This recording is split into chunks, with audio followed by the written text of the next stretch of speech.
Why always go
what's happening here that's not happening anyplace else? I mean, the competitive level starts at 4 years old. Classic rivalry. Hall of Fame type coaches, great personalities. All three schools, though, they changed the game of college football. Florida State Seminole, Miami Hurricanes, Florida Gators. You want to dominate your opponents and you want to get stoned, make sure that you roll up. It's the roll up, it's the vibes. Another beautiful day in the Sunshine State, and I am kicking it with the illest. Larry, CJ, what do you do? Shit, cooling, my boy. Wonderful day down here in Melbourne. Beautiful weather outside. Spring training is in the air. It's almost time for baseball spring training. Already.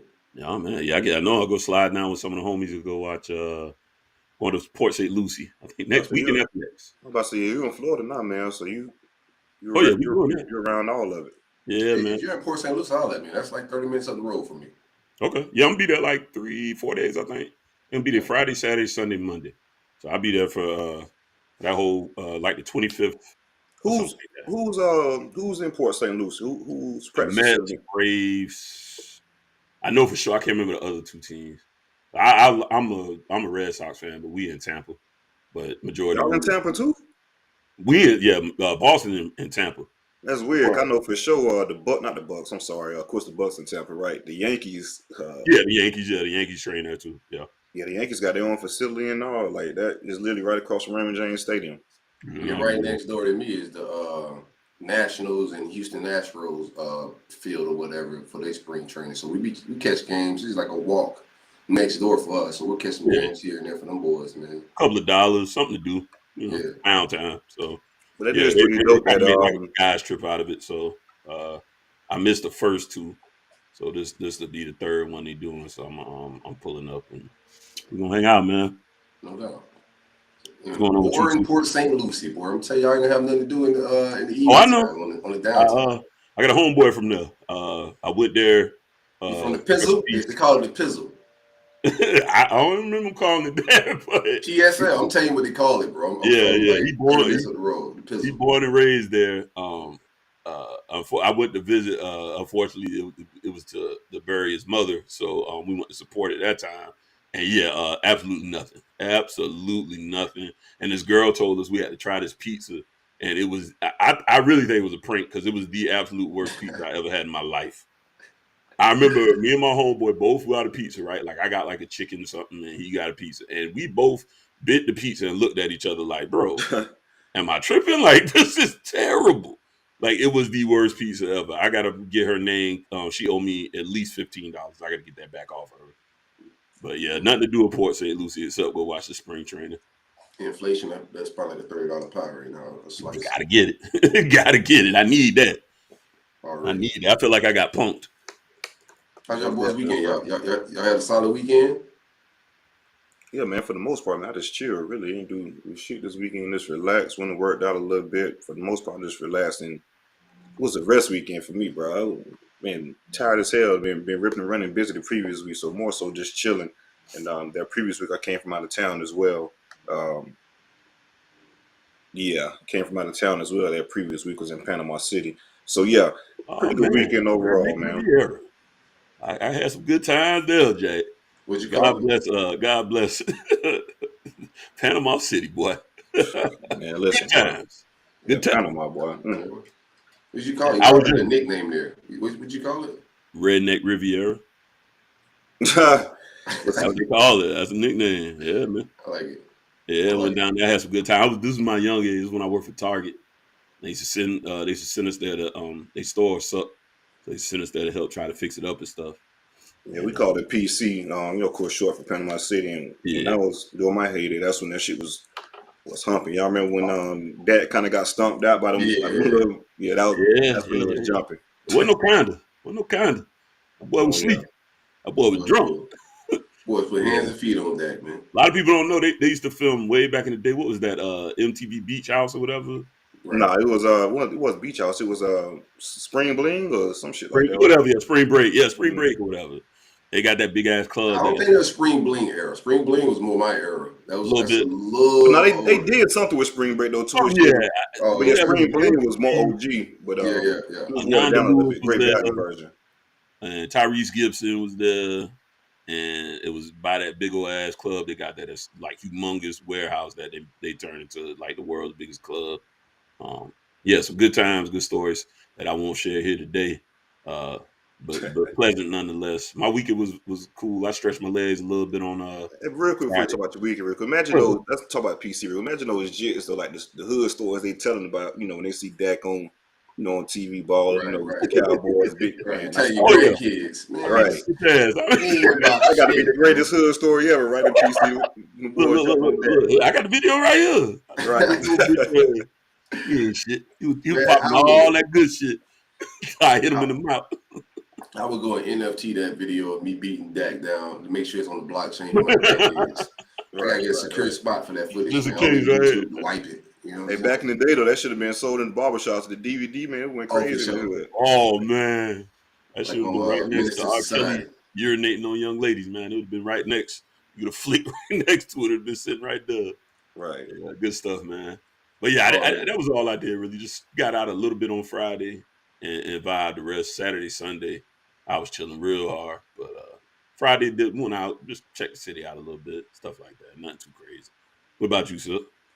Same vibes, man. Just family. My son's taking over my 2023 so far, man. But just 707 and track, that's just been it. The weather's been a little iffy, but we haven't got a whole lot of winter, bro. I'm waiting like another cold day or something. South Florida and big time this winter season, bro. We didn't get a whole lot. We got a little stretch or something, bro. It's a wrap, man. We didn't get much. Yeah, so we getting, it's February 8th. We're starting again the middle of February. It's definitely wrapping in South Florida. Yeah. We're part of there. But I got overall, cold man, mornings, warm afternoons, cool evenings again. I don't know what's going on, man. Every time I step back outside at my job, I'll be like, what it is, man. I roll the dice. It's been tricky around here. I ain't gonna lie. It's killing my sinuses, man. It's whooping my ass. No, I am battling sinuses like a mug. But what y'all got planned? We're going to get into the show in a little bit. We got a couple special guests hanging out with us. We'll get into that. But we got some big Super Bowl plans, man. What you got going, Larry? What you got? I'm up in the air, man. I'm still bitter. Just as you say, man, it's the fans, man. I don't like them bragging like that. Like, they'll beat us full strength, cool, but I don't like it, man. I do want to go somewhere. I think I'm gonna pull out the Frank Gore jersey, and I want to go celebrate ignorantly, loud, very unabashed, for the Chiefs, while wearing my 49ers jersey. So I'm probably gonna find a bar somewhere around here. And get real ignorant. That is kind of my. They'll be playing bingo. They were playing bingo at them bars. Leave it to you, right? Yeah, man. Now, I found one or two. It's weird though because I work nights, bro. So some of these places, like, one of my coworkers was like, I don't know, man. I went there, felt kind of dangerous. I said, bro, any place we go at 3 a.m. is kind of dangerous. You know what I mean? Like there's always an element of danger at 3 a.m. Right, sure. But there's like one or two I think I could go where. Well, one or two I know for sure where I won't be the youngest person in the building, so I'll probably pull up to one of them. Yeah, for me, man, I think I'm gonna grill out though. Invite the family over, put some steaks on the grill, some chicken, maybe some sausages, that type of deal. Might have some little finger food as well. I love that grill, bro. They probably think you rich too, boy. They be like, "Oh man, CJ getting it, boy. CJ always hosting the events." I love that grill, man. Ever since I got my little back patio and put that grill together, man, it'd be a wrap from them. I used to love the host, man. I hate hosting now. I guess because I don't grill no more and I don't eat like meat and stuff. So it ain't the same, bro. I don't really like hosting, man. I'm gonna watch the Super Bowl solo dolo, probably with my son on the couch, just chilling. And I got invited to a couple parties, but you know me, bro. I got to be able to put some fire, some cushion in the air. If I can't put cushion in the air, I'm just gonna respectfully just decline and stay home, man. Yeah, there ain't no party. What kind of party I can't smoke some weed? I understand you say, hey, no coke. What kind of kids? But they got kids in the living room, Larry. Oh, okay. Well, they need to understand what weed is. Because by the time they get grown, it's gonna be in the corner store. That's true. Facts. Ain't no different than that drink your daddy pouring back. Yeah, to buy that shit like Skittles. Well, actually, it is different, and it has its positives versus that. But, anyways, Well, that's cool. All plans gonna work out, man. It's Super Bowl, man. The key thing is you better have your ass in front of that TV Super Bowl Sunday somewhere. Rihanna popping out. It's been 6 years, I think they said. Oh, because she's a billionaire now. They've been begging Rihanna for music forever, bro. She said, Bro, nah, that music ain't coming, man. No, it ain't coming. She gonna throw us a Lucie here and there like she did for the Black Panther soundtrack. They playing that shit out. Oh my god, bro. Every time I Yeah. hear that I love bitch, that soundtrack, but the soundtrack is dope. gas. Yeah. That fucking Burna Boy song. But that's too. You ready to fight something? Both man. movies though, they have real solid soundtracks. So yeah. So yeah. I mean, long as you glued in front of that TV somewhere, and now you know they talk about trying to make Super Bowl Monday a national holiday. I'm like, come on, let's get it. Put that on the ballot, baby. Man, I've been begging for that for a long time. I'm not in politics, but whoever put that on the ballot might get my vote. You know what I'm saying? Okay. Standing on something like that. I'm gonna race through all the other stuff. What the Super Bowl part? I don't care about none of the rest of this. Where is Super Bowl Monday, man? Right. No taxes, no none of that. Super Bowl. Yeah, I don't care about none of that. School. You want to give an extra 2 cents? Yeah, whatever, man. Can I get Super Bowl Monday off paid? That's what I need. I mean, you gotta give us some substantial days off, man. Every other holiday, everybody getting woke on. Like, give us something that everybody ain't gonna get woke on. Everybody gonna vibe with the Super Bowl holiday. Yeah, nobody gonna be bitching. Ain't nobody gonna be mad at that. We all gonna be on one accord. Yeah, I do need that next morning though. We got a special show on the way. We got defensive coordinators, Black History Month. We're gonna keep acknowledging different people around the football culture.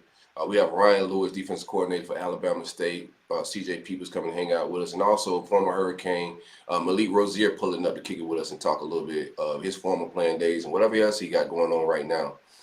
Before we get into our first guest, before we get our first guest on, whoa. Nuts. Be sure to visit takeavacay.com. Use coupon code ROLLUP. Like I said, takeavacay.com. As you can see, I don't smoke on the show no more like I used to. I want to start 23 off a little different. See if I can smoke less on the show. So I've been taking 2 edibles, man, right before we kick it off to see how it vibe. And that's been right around my threshold, CJ. 2, and I'm smooth cruising all episode. They have edibles in the flavor of blue raspberry, watermelon, kiwi, and pomegranate. They also have vapes in the flavor of cherry pie, blue dream, and straw nana. If you're not into THC and don't want to take any cannabis products, they have the Unwind Sleepy Gummy, which is all natural, CBD in, ashwagandha, lip balm, things of that nature that help you get a better night's sleep. Restorative sleep is what they call it. Takeavacay.com, coupon code ROLLUP at checkout, 15% off. It's the roll up, it's the vibes, it's Take a Vacay. Yeah, guys, definitely tap in with Vacay, man. Some really legit gummies, man. Tell you when the sleep ones, man, they right on what the doctor ordered. Because last week I told you, this weekend rather, I told you guys it was more so chill for me. So I wanted to stay in and kind of get a lot of sleep. So long story short, use those gummies, man. Best sleep I had Saturday night in a long time, man. So legit. Man, CJ saved me last show, bro. Man, I was going through. I had a sinus infection, what it turned out to be or whatever. I went and got the COVID test and everything. It was beating my ass. I wasn't like coughing or doing nothing crazy, but just my body was just in like a little pain. My face was numb, couldn't breathe. And this was like the last roll-up show. I got through it, but after the show, I was telling CJ, like, bro, man, I'm going through it. Man, just put a bunch of Vicks on your feet. Oh yeah, give him the remedy, CJ. CJ gave me a remedy, bro. I'm telling you, man. So this shit is like this shit's been passed down from generation to generation. I'm like legit, man. But no, seriously, man. So I was legit told this probably like in high school or college or something. I was battling like a crazy cold, just trying to get rid of it. Head cold, that type of stuff, headaches, that type of deal. Can't breathe. So long story short, was told, man, listen, after you got the shower, just whenever you lounge around the crib, get ready to go to sleep. Get you some Vicks Vapor Rub it up under your feet, put some socks on before you go to bed, and it'll get it up out you. So long story short, that next morning, I felt like a champ, felt brand new, did wonders. I guess whatever it does, it rises up through you and just pretty much gets everything out you. So that next day, you're pretty much going to be, getting all the cold out you and things like that, man. But you feel a lot better. You're able to breathe. Your head is clear. man, because I know a lot of times those head colds or just sinus infections in general, the first couple of days, shit be hell, man. To be beating your ass or whatever. Like if you use that Vicks Vapor Rub, and I also had a coworker, man, like 2 weeks ago, having the same shit right before I told you, bro. So just had to test a theory on somebody else. You feel me? Right before I told you, they was having the same issues. Told them to use it. Next day, this, that, another, man. I feel like a brand new person. Thank you. I'm like, yeah, man. I'm the hood doctor around here. Don't touch them pills and all that liquid. Put that ointment on you. But you're serious though, man. It's clutch. Like, what's the man name? Dr. Love. I think they nabbed Dr. Love again recently, man. Palm Beach legend, man. Shout out to Palm Beach legend. Quit. That dude does not quit, brother.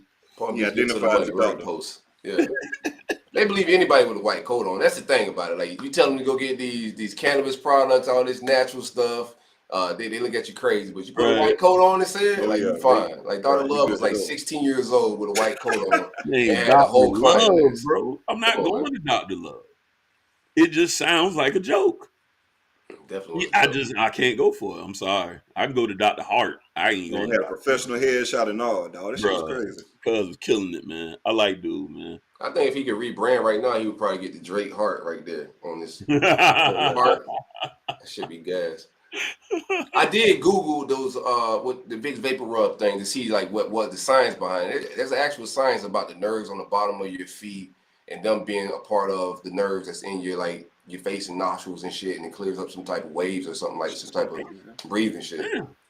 The shit works. Afterward, you had to figure out what the hell. Now, CJ,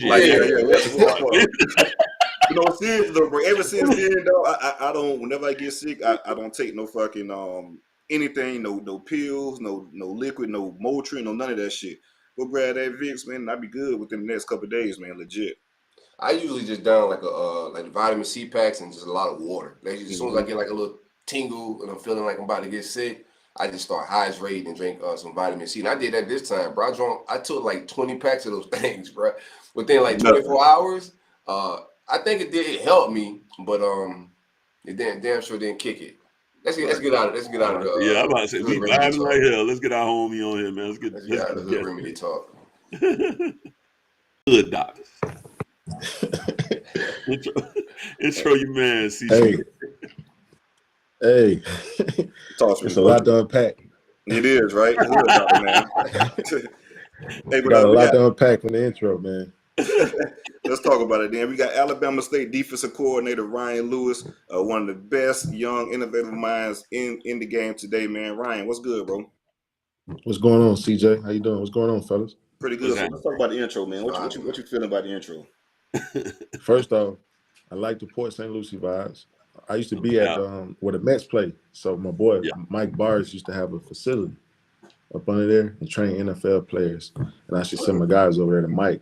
We was there when Tebow was playing down there every day that spring. So yeah, it's a nice little vibe to go out there. I ain't never think about it as a guy's trip. That's a good little vibe, especially being from South Florida too. So that's good stuff. And they do call it PSL. Yeah, they do call it PSL. I'm about to on the way to work. I'm like, bro, why you never told me it was called a pistol, man? He born. Yeah, they call it that. Oh, another thing. How old is your homeboy? You said he was born and raised in PSL. How old he is? 23? No, he older than me. I'm 42. He like 44. But I never heard that. Everybody I know from PSL moved there. You know what I mean? I don't know. Nobody was born in Port St. Lucie. His mama and grandma house there. Like that's the vibe. They move from Palm Beach and Broward and get some money and go to Port St. Lucie. So they'll spend it all. Go spend it all to get a bang for your buck. Right.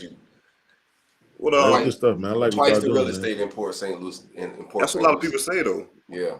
But it's boring as hell, though. It's boring. You ain't gonna get nothing. Just every time, like once you got a family, you ready to chill. Not even that, right? Before I bought my house, now we'll get into some football talk and with my man Ryan Lucie. Before I bought my house here, me and my wife was contemplating if we wanted to buy a house in Port St. Lucie just because how much house we could get for the money. Mm-hmm. But we realized you're away from we got free babysitters with both of the in-laws. You know, my parents, her parents, watch family being close. Right, and it's just so much support and nightlife, friends. We were just too much away from everything. There's no nightlife in Port St. Lucie. So we just like, you know what, we'll just settle for a smaller home, but being a little bit more comfortable, and you know what I'm saying, and protecting our happiness a little bit outside of a bigger possession. You know what I'm saying? But you can get a lot of bang Port for your St. buck. Lucie was on lockdown before COVID-19.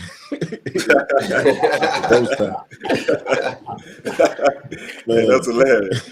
Yeah, we got Ryan Lewis here with us, man. And Ryan, I want to take it back and just kind of talk about just the football what football itself had on you just coming up in Pompano from the beginning and going on up. A lot of people know you from South Florida, Broward County. You rep it all the time, man. Pompano Beach. So let's talk about coming up in Pompano, man, because we know football is big down there, man. That's pretty much all y'all boys do. So how did you get introduced to football, and when did you realize, like, okay, I'm pretty good at this damn game and it can take me somewhere? Right, man. Like you said, like Pompano Beach, like, you know, when you start going other places and meet new people like yourself, you realize where you're from is kind of like every other place. Now you meet guys from up north, it's still the same, but they get it for a season. So in South Florida, we don't have a winter. You know what I mean? I don't know what a real winter is. You know what I mean? So we play football year round, literally. You know what I mean? And I tell people, I think 7-on-7 was created from street football in South Florida. No doubt. I really can see that 100%. That's facts.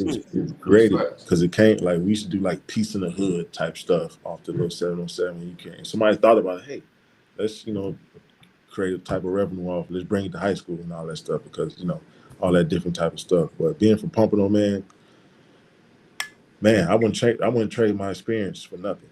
You know what I mean? I grown up, and Big Brother, he kind of introduced me to football. I remember vividly him getting my older cousin, like literally showing him how to put the pads in, like the old pants. Remember, we had to flip the thigh pad around. Right. I don't even wear thigh pads anymore, so I don't even know what that is. But you got to turn the pants inside out, flip the thigh pad in, and put the knee pad in, and flip him. I remember that vividly, him teaching him how to do that, and looking like, man, I can't wait my time. Can't wait to have my time. Got my time, grew up playing in Pompano Beach Chiefs, was the team down the street from the school at the park, played there, then went on, like, and where I'm from, like you said, Pompano, like, we didn't have dreams of playing in NFL. We had dreams of playing at my high school. We was like, man, we want to go play at Ely. You know what I mean? We want to come behind, like, Tyrone Mosses of the world, the Corey Simons of the world, the Al Harris, Tyrone Carters, you know, Jerome McDougal, you know, Zach Crockett, the James Jones. I can go on and on. Like, and that's the crazy part about Ely too. Hell, even on the basketball side, you had Eddie Jones too, right? So that's the crazy part about Ely. Ely isn't a private school or anything like that, but Kenny you guys, you know what I mean? Yeah. Like, all these people that I'm naming are from Pompano. You know what I mean? And it's no bigger than my iPad. You know what I mean? Pompano ain't no bigger than my iPad. You know what I mean? So me being real quick, what happened? My uncle. What happened to? I remember when I was growing up, when we played ball, the Soul Bowl was a big thing. I know we had the Muck Bowl out here in Palm Beach County, but I remember like that was always a week off for us, so we would drive down and go check that game out ourselves. Is that game still a thing? Like, what is that like? Oh yeah, it's still a thing. What happened was, because they knocked down the community stadium that we used to use and created the soccer. You know, they got the new Fort Lauderdale or Miami soccer team. Right. MLS soccer team. So where they play is where the little local stadium used to be, like where we played at Bethune. That type of stadium. It's called Lockhart Stadium. You know what I mean? And we used to play both games, and the teams would come there and play that, like the Florida Classic. You know, they played the Florida Classic in the Citrus Bowl. We had that stadium, but now they play it on campuses. So it's like it looked like it's a lot more people, but it's not that much more people. So it was our trash pile, but we don't have that anymore. You know what I mean? So, but they still had a game. We actually beat them twice this year. You know what I mean? They was whooping us for a couple of years in a row, but we got it back going down there at Ely for sure. Man, and speaking of Ely, man, you came out of 2008 class, and within that class, you had some killers on your team. You had yourself, JT Thomas, who went on to play. What did JT play? West Virginia. Virginia. Yeah, multiple years in the league, and of course, Patrick Peterson. He was on your team as well, a close friend of yours. Just talk about playing with those type of guys and just the type of athlete Pat here is himself, and just the freak athlete he is. Big 200-pound corner, 6'1", run like a deer. Just that type of deal. You guys had some killers on that Ely team. Yeah, when I was in high school, bro, I played with like 5 pros. I'm gonna say Josh Moore got drafted to the Chicago Bulls. Chicago Bears, played at Kansas State. Walter McFadden went to Auburn. Raiders, JT, one of my best friends, West Virginia, Chicago, and then Pat, and then Jabari Price, I played with too. He was a young boy from North Carolina Tar Heels and got drafted by the Vikings. But like you say, Pat, well, we know him as Pat Johnson at the time, man. That's just a different freak athlete, man. Just different, you know what I mean? Like, and the thing about him, bro, to be honest with you, you know how you see athletes like, man, they don't got to do nothing. Like, they ain't got to work. Like, he was one of them dudes, but he worked. You know what I mean? He worked. He was a pro in high school, bro. Like, when I was being a high school kid, he was a pro. Like, he used to come to my house. Like, people don't even know this. He used to come to my house. Me personally, done made him late. Like, it's a story out there when he was in high school when he just got out the car and ran a 4.3. Like, he literally jumped. It was Spark camps then. He literally. I remember that story. Yeah, he literally jumped out the car and ran a 4.3, but because he was late. But he was late because he was trying to come get me to come to the camp. He was stopping by my house, and I ain't opening the door because I've been up all night, hanging out. I'm 22 years old, hanging out at the casino. You know what I mean? Literally at the casino all night, and then I couldn't get up. So now I done made him late. You know what I mean? Type thing. And this is a kid that's been focused since he was in high school, bro. Summer working out, him and his dad grinding, and people don't understand. Like, I was working out with all those guys I named were DBs in high school. Even JT, he was a safety at first. You know what I mean? So I trained with DBs, which made me even better as a linebacker, not knowing it until I got later on into my career and playing. Like, I had feet like a DB. I can catch like a receiver. You know what I mean? I can cover. You know what I mean? Because I'm working on DB stuff. I'm not just tackling no damn dummy. You know what I mean? I'm dropping. I'm working on my back pedal. I'm working on my ladder. And that's all to him. You know what I mean? Because he was on that early. You know what I mean? He started as a freshman on varsity. You know what I mean? Now, he had to get his act together as far as with schools and all that stuff, which he ended up doing. But as far as just being a pro, he was a pro in high school, bro. He's a pro in high school now. He went on to college and did what he did. Now he's going to be a first ballot Hall of Famer. Yeah, and it's crazy how you mentioned that.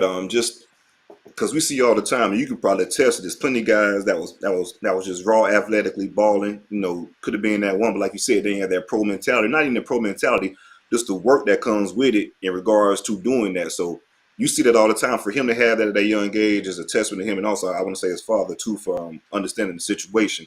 And looking back on your situation, you say you didn't work hard and you were just out there wilding. What do you feel like? Okay, if I'd have did some things differently or approached it differently, things would have turned out differently for you. How do you? Well, I think I got serious. I think I got serious at the right time. You know what I mean? Which kind of showed once my ability started showing. The things I would change would probably be the things I did like in high school. You know what I mean? Once I got to college, I was fine, but like just, you know, trying to be like not be 17, like or 16. You know how it is in South Florida, especially y'all boys. Y'all know how it is in South Florida. We 16, 17. You know, my school is the hottest thing. When we get out of school, like everybody from the street, from the hood, is riding by the school. You know what I mean? And they cars and all this stuff, and it's the block parties. And I'm not missing none of that. You know what I mean? My house is walking distance from the school. So, you know, and I got an older brother, you know what I mean? So I was trying to do things. And the thing is, like with Pat, we didn't start hanging out till all my friends left. Because I was in 9th grade hanging out with seniors. Like I was in 9th grade doing senior skip day. You know what I mean? They was in 9th grade being 9th graders. You know what I mean? Then I got to 10th grade. Now I'm hanging out with JT. Now he a senior. Now I'm doing what he doing. You know what I mean? He got a car. He from Fort Lauderdale. So now we can leave school.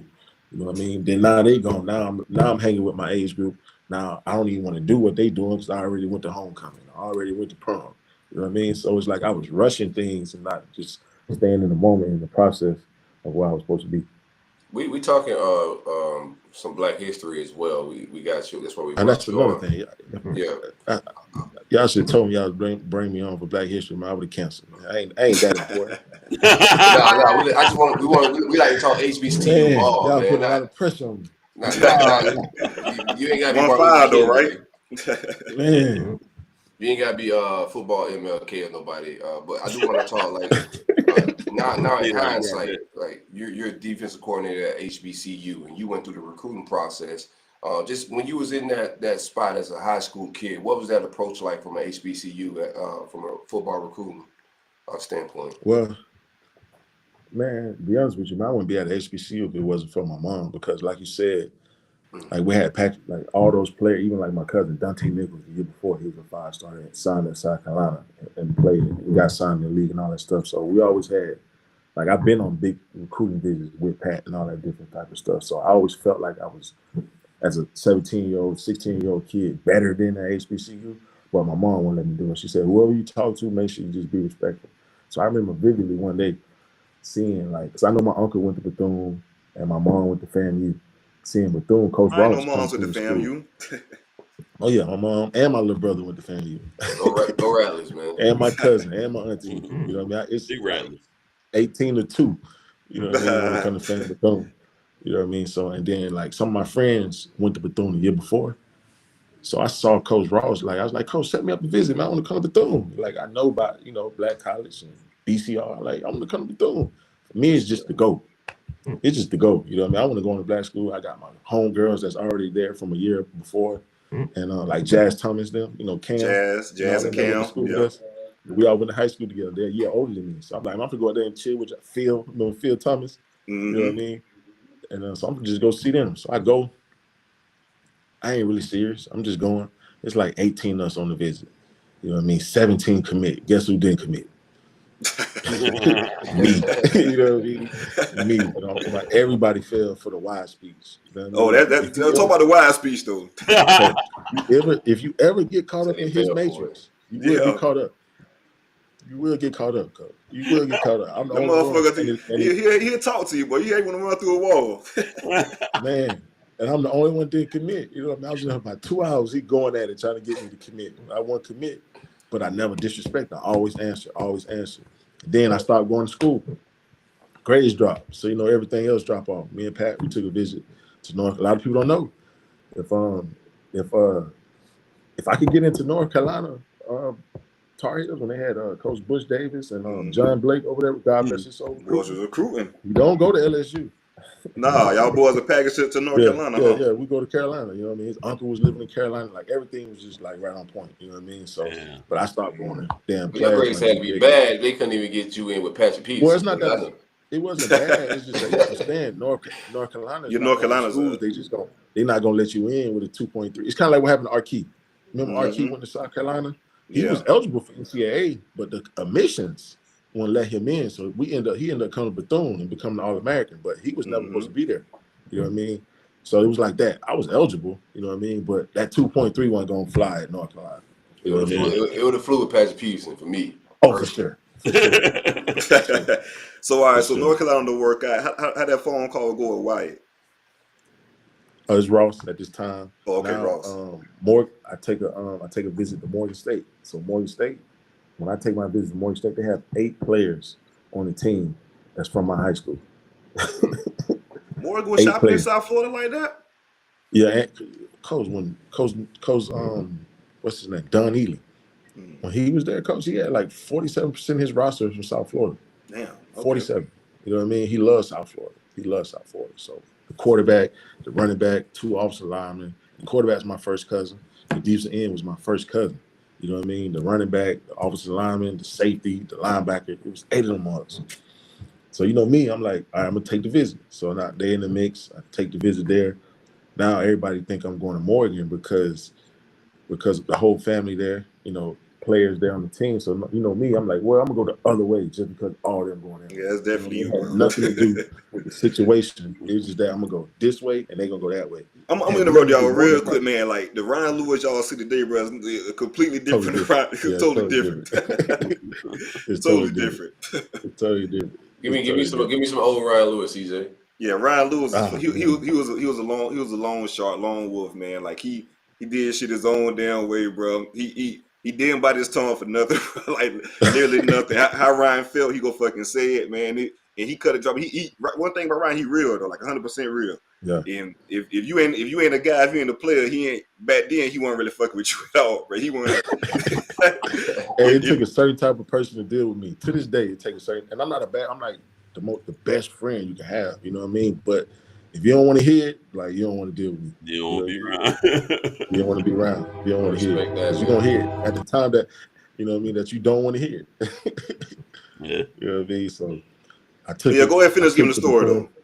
Yeah, so I took the Bethune, and then So I was like, okay, my uncle went to Bethune. Then everybody else was at Morgan State. I was like, I'm gonna just go to Bethune. Went to Bethune. It was the best decision I made in my life, just on the humbug. Turned out best, you know what I mean? Got there. Heard the chicken. But, CJ been selling the chicken, man. Talk about Bethune Grill, right? Talk to us about Bethune Grill. Y'all ain't been out there yet, man. I don't eat chicken anymore, so I'm out the game, bro. Me either. And I don't eat chicken. I haven't eaten chicken about 5 years now. I don't eat chicken either. But give me your chicken, non-eating chicken story. Why don't you eat chicken, bro? Oh man, so that's a story too. So I remember me and my homeboy JT and his wife. We was at his grandma's house, and we was watching Netflix, and they put this show on called What the Health. Oh man, I remember that show. When I saw that, bro, I ain't eat chicken, I ain't eat pork, I ain't eat I got beef, more bacon after that. I ain't gonna lie to you. This my guy, man. I like this guy. 4 years. This my guy, man. 4 years too, bro. I got more bacon, bro. Valentine's Day will be 4 years. I haven't had any meat. Pause. Yeah, I went. Valentine's Day made it sound crazier. My bad. Yeah, when you play for you say Valentine's. Like, no dairy, like nothing. I went 4 years straight, no dairy, no nothing, and then now I start eating seafood. So, I eat seafood. I eat not all seafood. I don't eat shellfish and crustaceans, but I eat salmon, certain size fish. Mine's a little weird, but I eat some seafood. For sure. And Sil kind of spoke to this too. Like, it was like an adjustment period. So, was it an adjustment period for you, Ryan, whenever you was going? Yeah, the first 2 weeks, like the first 15 days. Once you get past them first 15 days, you can do it. You know what I mean? It was to the point I was dreaming. It's like the devil was playing with me. I was dreaming about oxtails,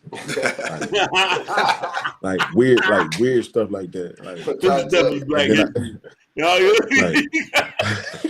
don't know how black a statement. He had a dream. I mean, he had a dream. I had a dream. I don't know if it's a dream or it might have been a nightmare. Oxtails. Jot that down. I dreamed of oxtails. I had a dream about oxtails, bro. Because I knew it was over. And it was just like somebody just had oxtails in front of me. Like, just playing with you. Weird. So you get no rice, oxtails, and gravy. Like no rice. Oh yeah, straight no rice, huh? Shout out to the lady on the Ave, man. Big oxtails plate. Oh yeah. Right. Yeah, y'all get some chicken though for sure, bro. It's really the sauce. It's the sauce. It's the sauce. I sent Larry on there, and he was like, "Yeah, this shit legit, man." I tell people all the time, man. Bethune Grill, man, it's one of the best wings you ever. And it's black owned too, bro. Black owned. No, I know because I called like 10 times, nobody picked up. That's dead. I was trying to call ahead so I could just swing through. Cook the order. Grab Cook the order. I was like, "Oh yeah, cook the order, baby. You got to pull up." I know what it is. I knew it was gonna be good when I couldn't get through. That's when I knew. I was like, it'd be so hot, your whole plate be melting in your hand from the bottom. Definitely good. Definitely worth the stop. If you still eating chicken out there like me and CJ Savage asses, y'all go through and get that chicken, man. I tell people all the time, like my it's first hard stop. to host. When I started doing that, it's so hard to host. You don't even have the energy. You were so right. You don't have the energy to do it. No. You know what I mean? Because you ain't cooking the ribs, you ain't cooking the chicken no more. It's hard to host, boy. Yeah. That's a good veggie kebabs. Kills the spirits, man. And everybody leaving. We don't do the. I love you. Why getting this plate, brother? Nobody want to come to your parties when you vegan, man. You try to invite them to your joint, man. Like, hey, I'm having a cookout. or when they invite you, they say, "Now you know I ain't gonna have nothing for you."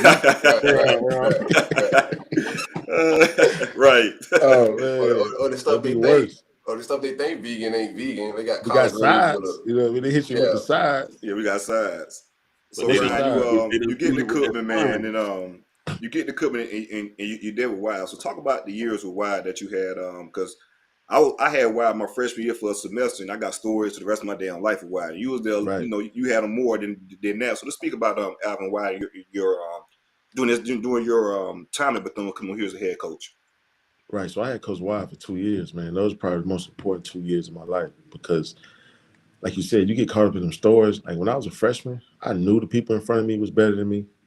Well, that's a whole nother story. Well, I knew I wasn't playing. You know what I mean? Like I knew I was not going to get in the game. But if you get caught up and listening to his pregame speeches, you're ready to play football. You're ready to run through a wall for this dude.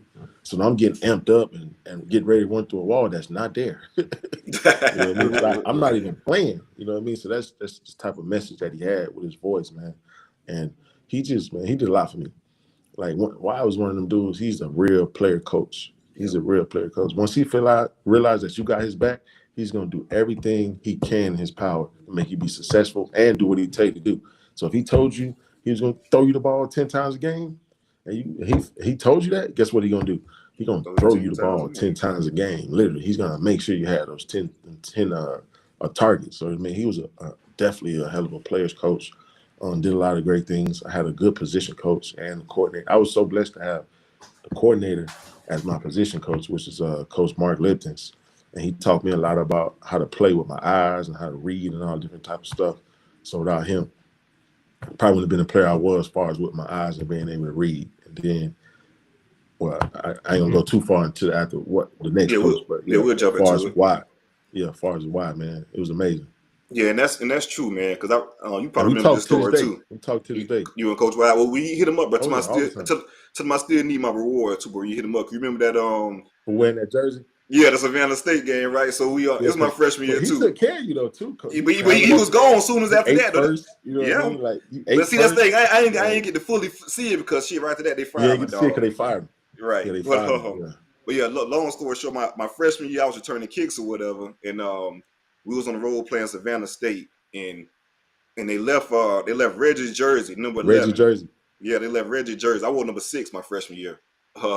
So they going around trying to figure out a jersey, so he could play. And Reggie, our starting linebacker, Ryan and Reggie, they was our two best linebackers. Them boys was a real nice duo or whatever.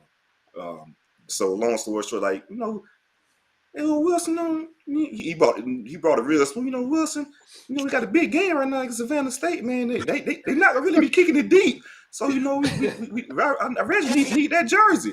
All right, Coach, go ahead and give me the jersey, Coach. I was pissed off. I was returning kicks or whatever. So he getting the pregame, he addressing the team. And then Wilson, boy, he gave his jersey with no hesitation. I got that, son, right there. You'll get your reward, son. He made me feel good about it, man. Hey, it's crazy. That's how he got me because, like, so this the time, 2008, 2009, when you come to camp, they make you cut your facial hair for pictures. Mm-hmm. Now you got to cut your facial hair.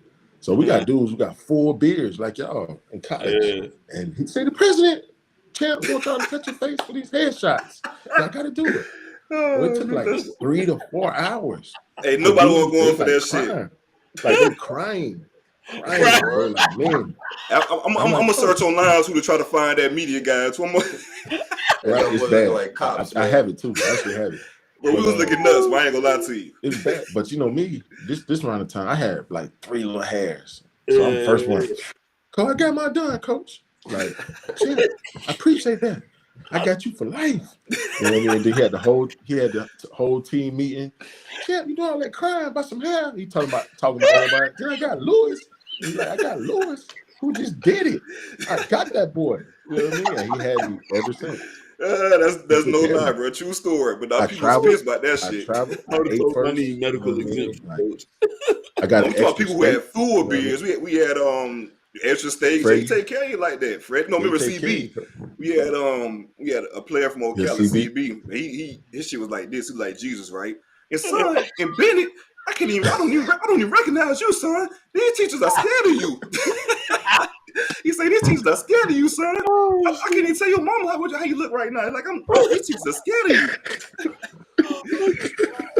Goddamn wild boy. He said, son, I don't even recognize you right now. We gotta get y'all coach on here. Oh no, Ryan, matter of fact, bro, you gotta put me in contact with Coach, man. That's done. Coach, he'll do it. That's done. Legit. I'm talking about elite stores, man, because even with this whole Ed Reed situation, we're gonna kind of fast forward a little bit. This whole Ed Reed situation, they brought Coach Wyatt talk to the team, man, and I was listening to it, and even now, 14 years later, speech is still second to none, man. Make you want to run through a wall. Mm-hmm. So we fast forward, man. Shit, they end up canning. We end up losing to the class in the class again, blowing out by FAMU. Cause we started 0-4 that year, if I'm not mistaken. We started 0-4. Right, and then we had a little streak, but we still ended up going, I think, like 5-7. But that nail in the coffin, 5-6, if I'm not mistaken. But that nail in the coffin was that classic loss to with Wyatt, that classic loss to FAMU. So fast forward that, man, and I'm gonna tell you a story about that, man. So even after the game, I think Coach knew what time it was. So he came into the locker room. He was down, man. Yeah, Cats, I'm kind of down in the dumps right now. I'm kind of down in the dumps right now, Cats. He was just defeated, man. He knew what time it was. He was being defeated. Yeah, he was honest. He was honest with it. But long story short, yeah. man, we ended up going from Coach White to Coach Jenkins, man, and that shit was a complete 180 in regards to everything we did. Just like that, man. So let's speak about that change at Coach Jenkins and what he brought to the table and some good stuff that we needed at that point in time. Man, a lot of good stuff. But like you said, we started 0-4 that year, and then I think we finished 5-2. Mm-hmm. You know what I mean, something like that. Because we finished the season 5-6. You know what I mean. So yeah, we kind of turned it around. But that classic, that was a bad loss.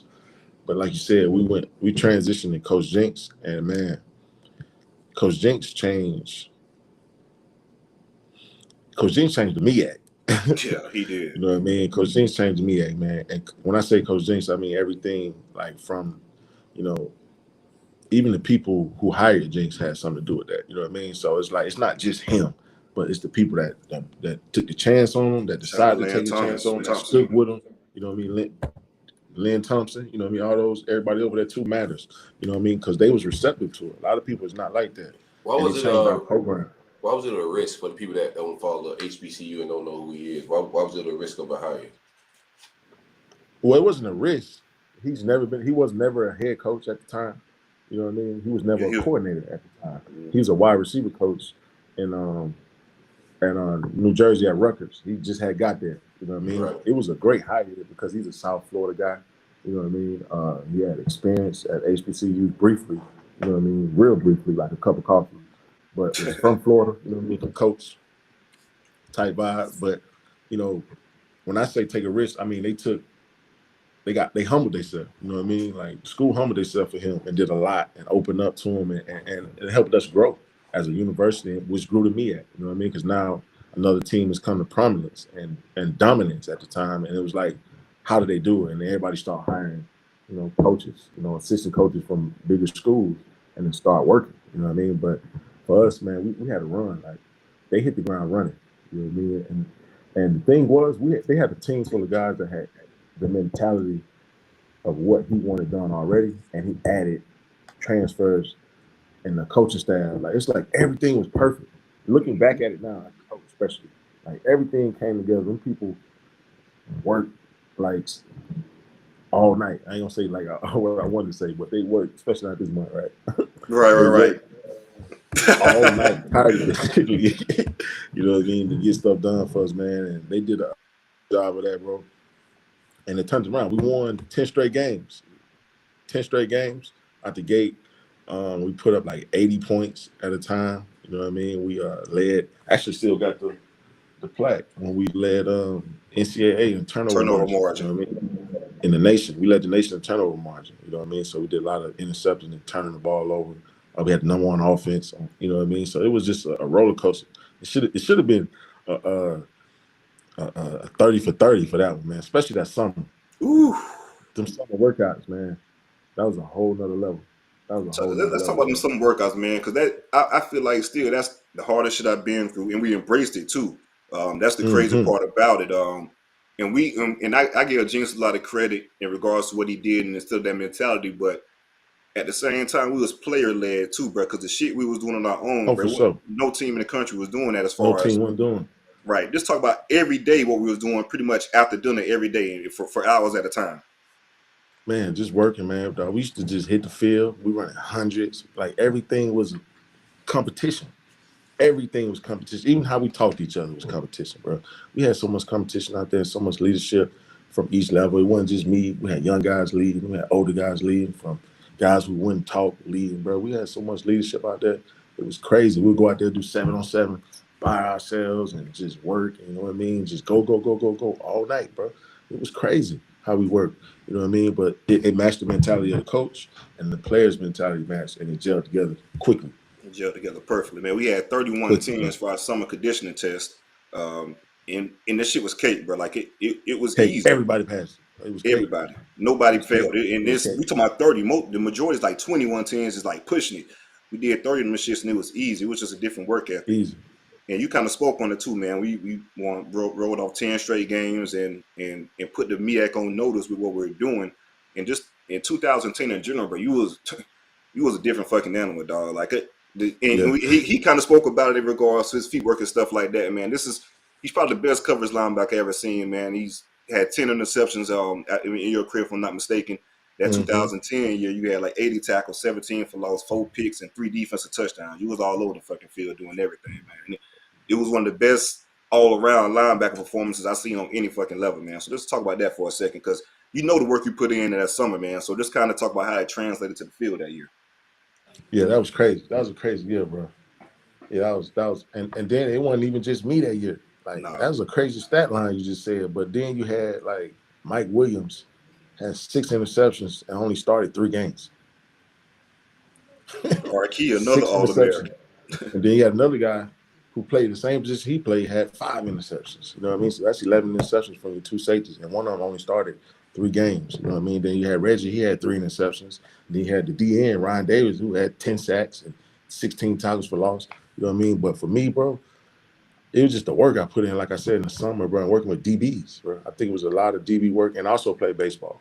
You know what I mean? I was a catcher at baseball, so if you can be able to catch a curveball that start here at 12 o'clock and drop to 6 o'clock, you can catch anything. So my hand-eye coordination was just different. You know what I mean? But I like worked at it too, though.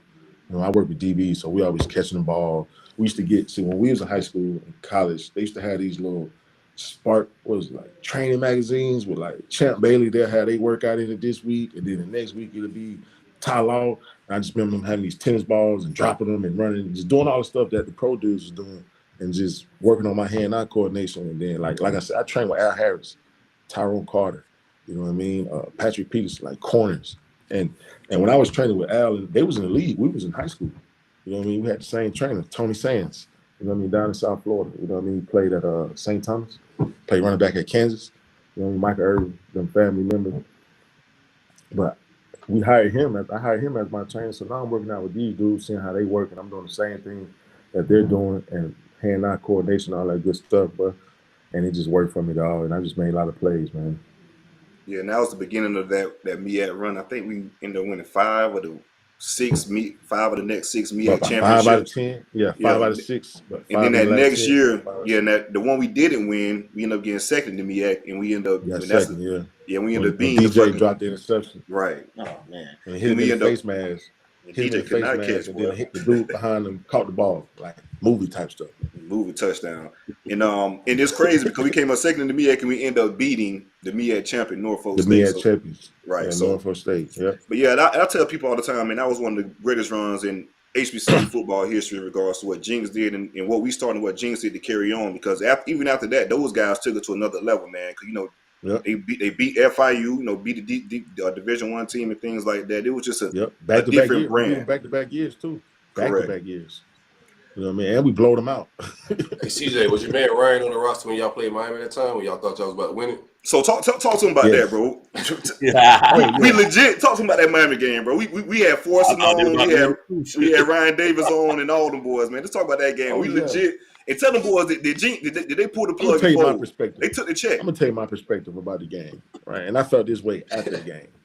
They took the check because not even that. Like, I felt like the players did not realize we can play with them until we started playing. Mm-hmm. And it was too late by then. Yeah, I went Middle Tennessee State, man. It was too late by then. For me, actually, the Middle Tennessee State coach actually coached at Bethune too. Just a nugget. Yeah, before he was at Stockstill. Yeah, Stockstill, right? That's my guy. Yeah, that's my guy there because he played at FSU too. So he played at FSU and he my guy. That's my guy. Yeah, he coached up on the Coach Wild. Damn, that's my guy. Right, small world. Yeah, he HBCU. Yeah, that's family. But me personally, I was from South Florida, so I'm playing against everybody from the crib. So I'm gonna try to play my butt off. But what was like 14-7 at halftime or something like that? 14-7 and a half, yeah. Like they tried us, bro. Really, they come out, they go 3 and out, punt. They get the ball, we go down, score. They get the ball back. It's ball at midfield, bro. It's 4th inches. No, actually, ball's on the 25-yard line. It's 4th inches. They go for it. They don't get nothing. Stop that shit. Stop that shit, man. You know what I mean? So now we got the ball drive all the way down there. Fumble that bitch at the 1, right? Fumble the ball on the 1. We could have been up 14-0. Now after that, it probably still been what it was because we ain't have enough depth. But it was legit. Could have been 14-0. That shit was looking. It could have been 14. That's about it, though, if you ask me. Because CJ said Coach called off the dogs, man. He did. Yeah, of course. He knew that. But yeah, he had to, because think about it. If Sean Spence came out, they had another guy behind him. Right. If I came out, that shit it would look funny. It looked funny. And to me, Marcus Forston would have came out, they had another guy. You know what I mean? Like CJ came out, it's ugly after that. You know what I mean? It's like we won't have no depth. So we got Miak play next. You know what I mean? So right. We got our little thing in, but we weren't gonna beat them people. I was scared. I ain't gonna lie. As a fan, hey man, what the hell is going on? Oh yeah, I got to go to work Monday, man. Y'all got to get this shit together. And that was Al Golden's first game, right? Yeah, yeah. So he got people like his ties and shit on. We about to move, bro. It's 12 o'clock out there. It's 12 o'clock out there. It's 90 degrees. This motherfucker sweat through his shirt already. We're pregame. Already. Coach. First nervous, quarter, drink. He's nervous. And I'm sitting on the couch looking the same way, like, man. Let's fast forward to your coaching career, man. You end up you're a grad assistant at Bethune-Cookman, then you end up going to Edward Waters. Talk about your time at Edo, where you were the defensive coordinator and the associate head coach. Right, like you said, GA. I was there when we beat FIU. So Jinx brought me back as a GA his first year, then transitioned. And it's crazy because you and Jinx, y'all used to clash a lot. Oh yeah. If it weren't for Coach Yo, and I got to give Coach Yo his flowers, man. Yeah, definitely. I wouldn't be in this position without Coach Yo, man. Like, he did a lot. Even when I became a GA, he literally talk about Charles Yogi Jones, who's our defensive coordinator. You know what I mean? He literally taught me how to coach. Like, literally stood me up, taught me how to talk technique, how to talk, how to command the room, how to talk on the, like, literally, we did coaching stuff in the meeting room in the summer. He broke it down to me. You know what I mean? And did a lot more than that for me. But so I wouldn't be in this situation as far as a coach and a mentor if it weren't for a dude like him. And him and Coach Sam standing on the table for me to be the GA. You know, me and Jinx used to go at it. You know, at this time, Jinx don't know what I got going on. I done graduated. Like, he don't know what I'm doing in life. So he like where he at? Like, is he still this immature? You know, like, don't say whatever he want to say? Or is he a guy that's grown up? He was able to let me take a shot and got in. And like you said, did that GAN for 2 years, and then I went to Edward Waters. And the way I got to Edward Waters is I tell a lot of people relationships matter, man. If you keep good relationships, it matters. So took a year off, came home, man. But I still had my home in Daytona, and I rented out my home to one of the coaches that took a job there, and I had left. Rented out the home to him, ended up being Coach Ruffin, the head coach at Edward Waters. You know what I mean? I used to come back and forth. He'll tell me, hey, man, I heard you're a good football coach. If you ever want to get back in coaching, I'm going to probably have a head coaching job in a year. I'm going to hire you. Just strictly off you let me come stay at your house. I'm going to hire you. Don't know nothing about me. Ain't met my name in the paint. 6 months later, he called me. Hey, man, I just got this job at Edward Waters. I want you to come down here and work for me. I'm like, cool. I do it. In what capacity? He's like, I want you to be my DC. I'm like, done. You know what I mean? I'm on my way. You know what I mean? So I left South Florida, went to Edward Waters, was there for a season. Before we got there, it was like 0-10. Coach Wild was the head coach. No, actually, Coach Bernard was the head coach right before we got there. And they was 0-10. We won like 5 games that first year, the most games they won in probably 15 years, if I'm not mistaken. We took over the 93rd ranked defense. We ended up number 7 in the nation. You know what I mean? So it was a great stepping stone for me. And it prepared me. You know what I mean? It was less resources, no resources at all, 2 full-time coaches.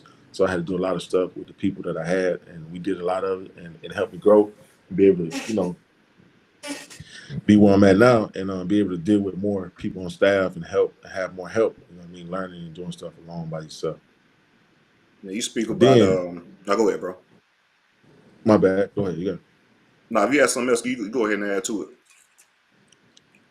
I was gonna move on to the next school, but I was about to say, the next school, right? Yeah. So you kind of much literally said that these guys went to bat for you and presented yourself to Jinx, and then shit, lo and behold, Sims is the head coach and Yoga is a defensive coordinator, an opportunity to present yourself there, and you go and be, you know, linebacker coach, special teams coordinator. So talk about just the fact that you're going back to the school that you played for, and at the same time, these 2 guys that went to bat for you, now one is the head coach and the associate head coach in the DC in Charles Yogi, and of course the head coach Terry Sims. Right, relationships, and that's how they work. So I end up interviewed still, believe it or not. And I was pissed off about that too at Bro, first. like, come on, bro. Like, why y'all interviewing me? Like, I had a 2-year interview already. You know what I mean? Why y'all interviewing me again? But looking back on it, it was the best thing I did because it's like you can't say you gave me something. Right. You know what I mean? I literally came in there with suit, PowerPoint, on the board, off the board, you know what I mean? Talked about everything. I did a full interview, you know what I mean? So I earned it, you know what I mean? Was able to come back home. You know what I mean? I always want to get back home, you know what I mean? Get to coach at my school where I played, where I helped, establish some things. We had a new football building that we had built that I felt like we helped build, come from where we came from. Mm-hmm. Was able to get in there and work, man, and got opportunities to now become defensive coordinator as my first job. Now my second job, I'm a special teams coordinator. You know what I mean? Back at home, you know what I mean? Was there for 3 years. We had a lot of success there when I was there for those last 3 years. Had some kick return All-Americans, had some linebackers that was all conference. Had what's my boy Devin James from Port St. Lucie. You know what I mean? Started 3 years for us. Started every game he played everything. You know what I mean? Graduated in 3 years, went to law school, didn't even play a senior year, just left and went to law school. So he played, started every game as a freshman, sophomore, and the junior. Had him, and then Ontario Johnson, this past 2 years, was All-American, led the SWAC in tackles 2 years ago. You know what I mean? So I had some dudes, man, that helped me propel, I should say, and get to where I'm at now. Yeah, speaking of, man, so boom, now you go to Alabama State and you the DC there, right? And y'all boys was balling this year, man. You were 15th in total defense, 8th in pass. This shit sounds like a throwing equipment, I ain't gonna lie to you. 8th in pass efficiency, 9th scoring defense, 7th red zone defense, 6th and 4th down conversion, SWAC leader in sacks, and also you had the FCS leader in tackles and your linebacker. So let's talk about the job you did within, because that's a nice little resume, but I ain't gonna lie to you, man. I was proud of seeing that. So let's talk about that and just being at Alabama State and the type of resources you guys do have at Alabama State and things like that. Man, like you said, man, we got a great coaching staff, man.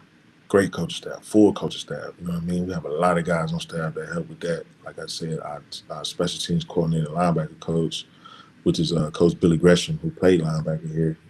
He did a great job with Bubba, you know what I mean, which is the leader in tackles for the FCS. And then our safeties coach, Coach Pope, and then our corners coach, Coach James, and then we got a couple of GAs, Josh Long, Christian Clark, who also played here. Then we got a quality control guy, which is Derek Brown, who do a great job for us, man. So, man, we had a full staff, and those players, they did a lot, bro. It's easy to call them when we got those type of talented guys, man. Boy, we probably had the best D tackles in the nation. You know what I mean? If you go back and watch our film, number 9, which is Brandon Gaddy, transferred from Maryland. Then we had Andrew Ogletree, who's right there from Columbus. And then we had a local kid, Stokes, that played D tackle for us, that transferred from Purdue. So we had a lot of talent. And the sack leader was transferred from Sanford, named Jordan Nelson. You know what I mean? So it's plug and play type guys. I ain't do much, bro. I'm going to get a lot of credit. But my staff and those players, they did wonderful things, bro. It made it easy, real easy. I'm just a motivator, screaming, holler, holler, go, go, go, go, go. You know what I mean? So I ain't do nothing much. I ain't do nothing special. Nah, I don't think you give yourself enough credit, but at the same time, I do think you guys did a good job of recruiting and bringing those guys in. Because as you know, man, the coach ain't known without the players he bring in or the players that play on the field. I know you was kind of you seen those resources, seen the facilities and stuff coming from Cookman to Alabama State, man. Oh yeah. I was like, yeah, right. Easy, Alabama State, man. You guys got nice locker rooms, yeah. Nice locker rooms, track facilities, stadium, practice field, all different type of stuff, man. Like resources, 3 training. Don't start acting like Ed Reed on here. It's the opposite. It's the complete opposite, right? It's the opposite, because meet rooms, pool room, indoor pool, outdoor pool. Get like Ray J, okay? Ray yeah. But just talk about that though, because the stigma within HBCUs is we don't have much. But when you got a school like Alabama State that has a lot, it's an eye opener for a lot of kids. For sure, and it shows that we could actually do it. Yeah, and doing it. You know what I mean? Because like it's love here, man. It's love in a lot of places. Like A&T got great facilities. Perry, a lot of, like you said, it's a stigma that negative sales, bro. Let's just call it what it is, bro. People like negative clickbait. You know what I mean? Clickbait works, especially if you're not investing to it. Like people be like, "Oh, Bethune was sharing helmets." Right. Really? Like, think about it. We got 8 different helmets. That's what I'm saying. Like they're not sharing helmets. Like you saw the kid sharing helmet because somebody didn't do their job type. You know what I mean? Like somebody forgot to bring same way you lost your jersey. Mm-hmm. You know what I mean? You had to switch jerseys. It just wasn't recorded. Right. It just wasn't recorded. Like Reggie had to wear number 6. Mm-hmm. He's number 11. Like, he had to take CJ out the jersey, so it happened that way. But it's just like you said, it's clickbait, bro. So it's a lot of positive going on within the HBCU landscape. And we just going to do our part here at Alabama State to continue to showcase it. I'm going to do my part. I'm going to retweet it. I'm going to share it. I'm going to post it. You know what I mean? You're going to get mad at me. Hey, I'm a Hornet. You know what I mean? Swarm is one, baby. We got somebody named Sylvester Rucker. So he was your coach in the comments saying, "What up, man?" He was my coach? That's what he said, man. Can you guys tell Ryan what up? This is Little Coach. I know you meant Little League Coach. Oh, yeah? I don't know why he's saying his real name. All my Little League coaches had. We don't even know their real name. We know their nicknames. Right, Sylvester. Or they street names. Yeah, right. Street names, sir. You know, they street names. You know what I mean? Right. Either. Oh, Coach Either. Yeah. Coach Poncho. You know what I mean? Right. We talking about Poncho here. Yeah, man. What up, Coach? That type of deal. Sir, we need your alias. Right. I know the last name for sure, though. I know that last name for sure. All right. Last question before we get you out of here, man. You guys had that situation with Dion when Coach saying he's not sweat this, that, and other. What was your take on that? And what's your opinion on that in regards to this is what Dion did during this short time at JSU in general, and just the consensus of him not being swag? What was your take on that? Oh, I loved it. You know what I mean? I love that. Because, I mean, Coach believed in everything that he wanted to do. You know what I mean? As far as here, and Dion believed in everything that he wanted to do. And it wasn't, and that's the type of stuff, I'm fine with that type of stuff being promoted because it's not negative. It's not like they're bashing each other, they're da-da-da. But my take was on it was Coach Robinson was right. You know what I mean? Jokingly, Coach Robinson was right. But what Dion did at Jackson State, I think he deserves to be at a Power 5 job. That's what you want. If you do what he did, you should be rewarded. And he got his reward. And I hope he be successful. You know what I mean? I wish him nothing but the luck, but I do wish, like Coach said, he would have stayed another year. You know what I mean? To get that get back. Y'all boys have got on it, huh? Oh, man. But I want him to win, bro. I want him to win. I got so much love for Dion, man. I want him to win so bad over there in Colorado because, man, there's a lot of people hating on him, bro. Mm-hmm. There's a lot of people hating on him. And I don't want to be one of them ones, bro. I want him to win. He take a lot of people from Florida, where we from, to Colorado, bro. So I want him to win, for sure. And I don't know if I want him to win. You're a coach, so I don't know if I want him to win, but I'm interested in watching. I don't want him to fail. If your school, but if he's successful, he can. Right. Well, no. I mean, he just beat us up for a recruit this past Saturday, Ryan. Oh, you're talking about that season. So the recruiting season, I get it. You don't want him to win. I mean, if he's more successful on the football field, it's gonna be hard to beat. Well, just think about how CJ felt when he took Travis from Florida State. See how CJ felt. They just not recovering. They are right. I was pissed because I remember Coach. I was pissed. Coach Travis Hunter so much. What? He just knew you had Travis. I was sick. Right? That's the thing. I was thinking, okay, and I was hearing shit like, okay, possibly Georgia, this, that, and other. But Travis like, nah, it ain't. I'm cool. Lo and behold, Dion was in the back making them plays, and I respect it too, man, 100%. Because I understand what it's built. Because you know, just even though it was short lived for that one damn year, like the hype that he brought and the awareness he brought. I mean, it's just some shit that can't be replaced in regards to what the attention that it brought to HBCU, the notoriety, all that. But the thing is, though, a lot of people don't realize though about Jackson. So for the last 48 out of the last 50 years, Jackson State has led FCS in attendance. Really? Yeah. Yes. See, you don't know that. Right. I found that out through all the Dion fiasco, man. Jackson State fans was in there saying, we've been doing this. We've been had packed Jackson State was been 4-6. They were 4-6. Averaged the most fans in FCS. There's nothing to do in Jackson, Mississippi, but go to Jackson State football games. You know what I mean? So Jackson State was always doing that. They just didn't. It wasn't that big light that Dion. That phone, like you said, you want to be recorded. That phone, cause Dion did a great job for us, dog. He did a great job, man. He did his way. It's different ways to skin a cat. Man. And once we get not the Ed Reed uncomfortable way. with being comfortable, like what Jinx say, you got to get uncomfortable. You got to get comfortable with being uncomfortable. We'll be fine. So he just make a lot of people uncomfortable. Right, brick by brick. Make a lot of people uncomfortable. Yeah, brick by brick, baby. Foundation. Right. Oh, man, shout out to man, Jinx, we tell y'all some of the wild stuff, man. We ain't got enough time, but we tell y'all some of the wild stuff that happened at Bethune when we played. Yeah, bro. They would go back and NCAA. No, I'm not even gonna say that. Yeah, bro. Man, we just tell y'all some of the wild stuff we did, man. Yeah, the NCAA would definitely been on our ass for sure, man. But when you look back on it, man, it's like, okay. Harry gave us some of it. No. It ain't no. I'm talking about like the shit they was putting us through. You ever seen the Jacksons? You ever seen the American? Yeah. What is it called? The Jacksons, the American story when his daddy had him out there carrying bricks. Yeah. Right. Coach, he had us doing that, coach. In practice. Carrying bricks, bro. You hit the quarterback, hit the bricks. Hit the fucking bricks. You jump off sides, hit the bricks. You know what I mean? Oh man, classic. But at the same time, but like, and I do say, if he was at the P5 school, none of that shit Jinx did would have flew at all. Like it was in Daytona small, so he was able to do it. But at the same time, the shit we did, it was needed, and we won games behind it. Yep. Yes, sir. All right, Lou Dog, man. Tell the people where they can follow you at, man. You can follow me on Twitter at Coach Lou 15, LOU 15. I got Instagram, but I don't let everybody follow me on Instagram. That's my safe place. You know what I mean? That's a safe place. I feel you on that, man. That's a safe place. You know what I mean? I'm proud of you, bro. Keep going, dog. I'm proud of you, bro. I'm proud of what y'all doing, man. Appreciate that love, I got to bro. hit one of them tailgates with y'all, too, man. Y'all tailgates be lit, man. Oh, yeah. Let me know, man. Shoot, might pull up for homecoming. Might throw one up there for homecoming, man. That might be a good idea. I want to come to an in-person show too, like y'all used to do, man. I like to say y'all had Jack Rabbit on there. I know Jack Rabbit. Yeah, I had Jack Rabbit. We're lining up some vibes, man. We're lining up a few things. We'll hit you up. I have TJ shoot you the matter of fact, we go do that, bro. We're gonna put the whole crew in. I want to do and we'll probably do this next year, like a FAMU, a Bethune equipment and a FAMU want to get some of their players, get some of my guys.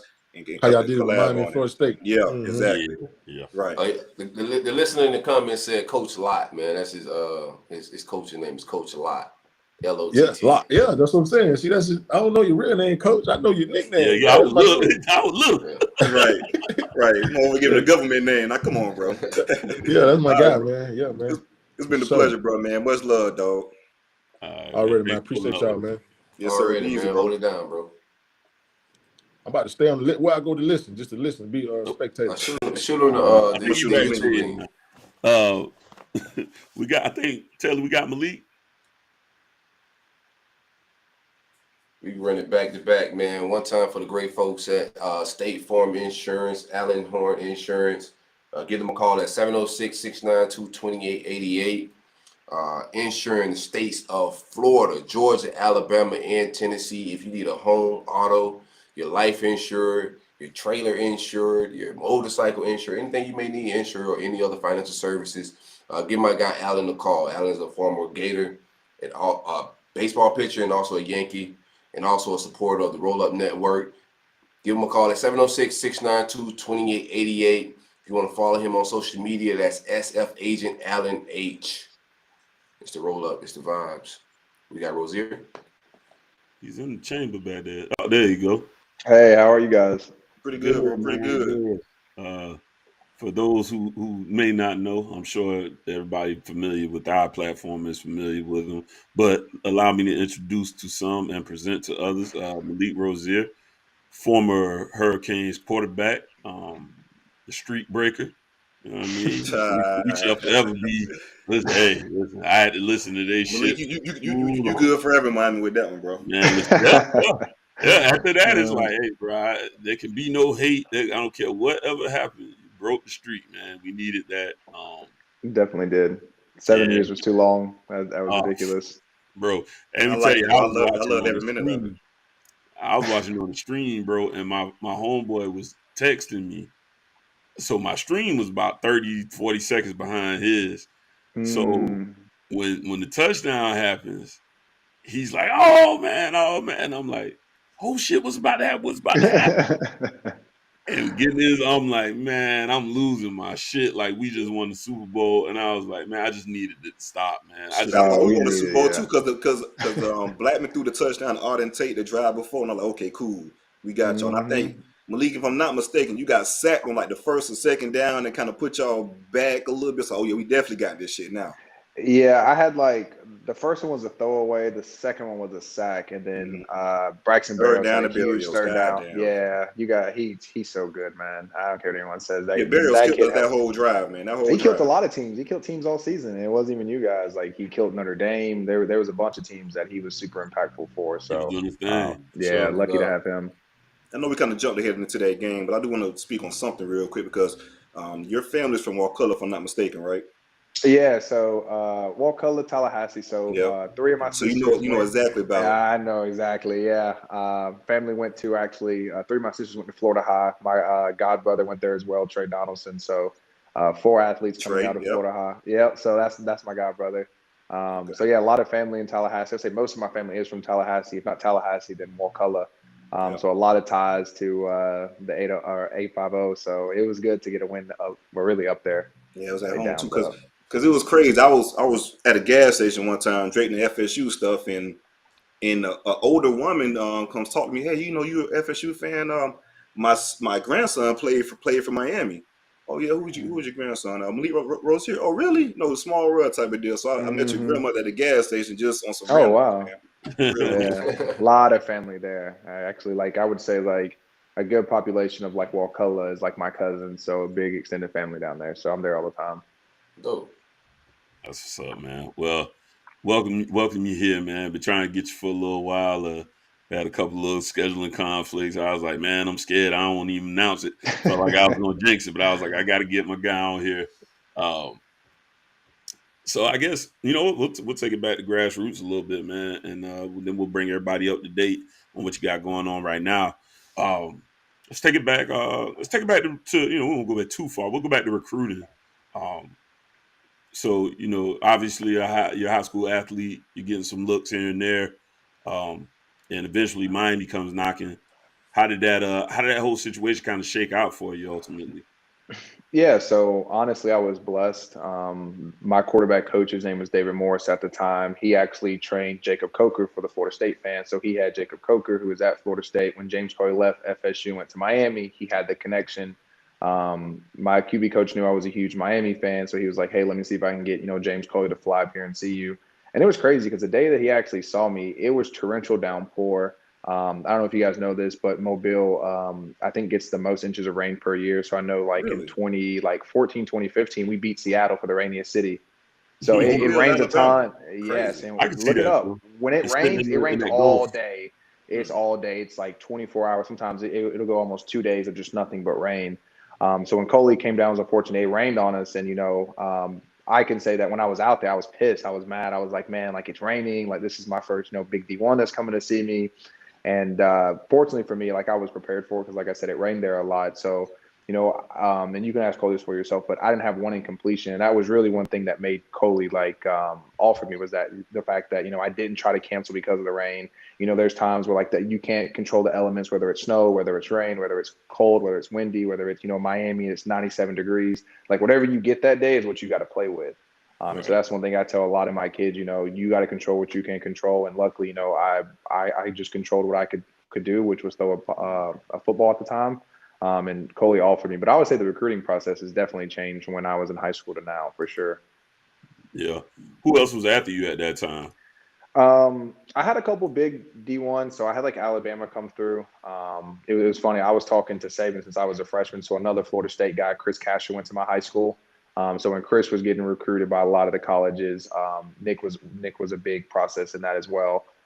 So a lot of the schools wanted me to play one sport, strictly football. So I had Alabama a little bit, but no offer, anything like that. I went up to Ole Miss a couple of times. They really liked me. Mississippi State at the time really liked me. But the biggest conflict that I had a lot of with the head coaches and OCs was that I wanted to play baseball.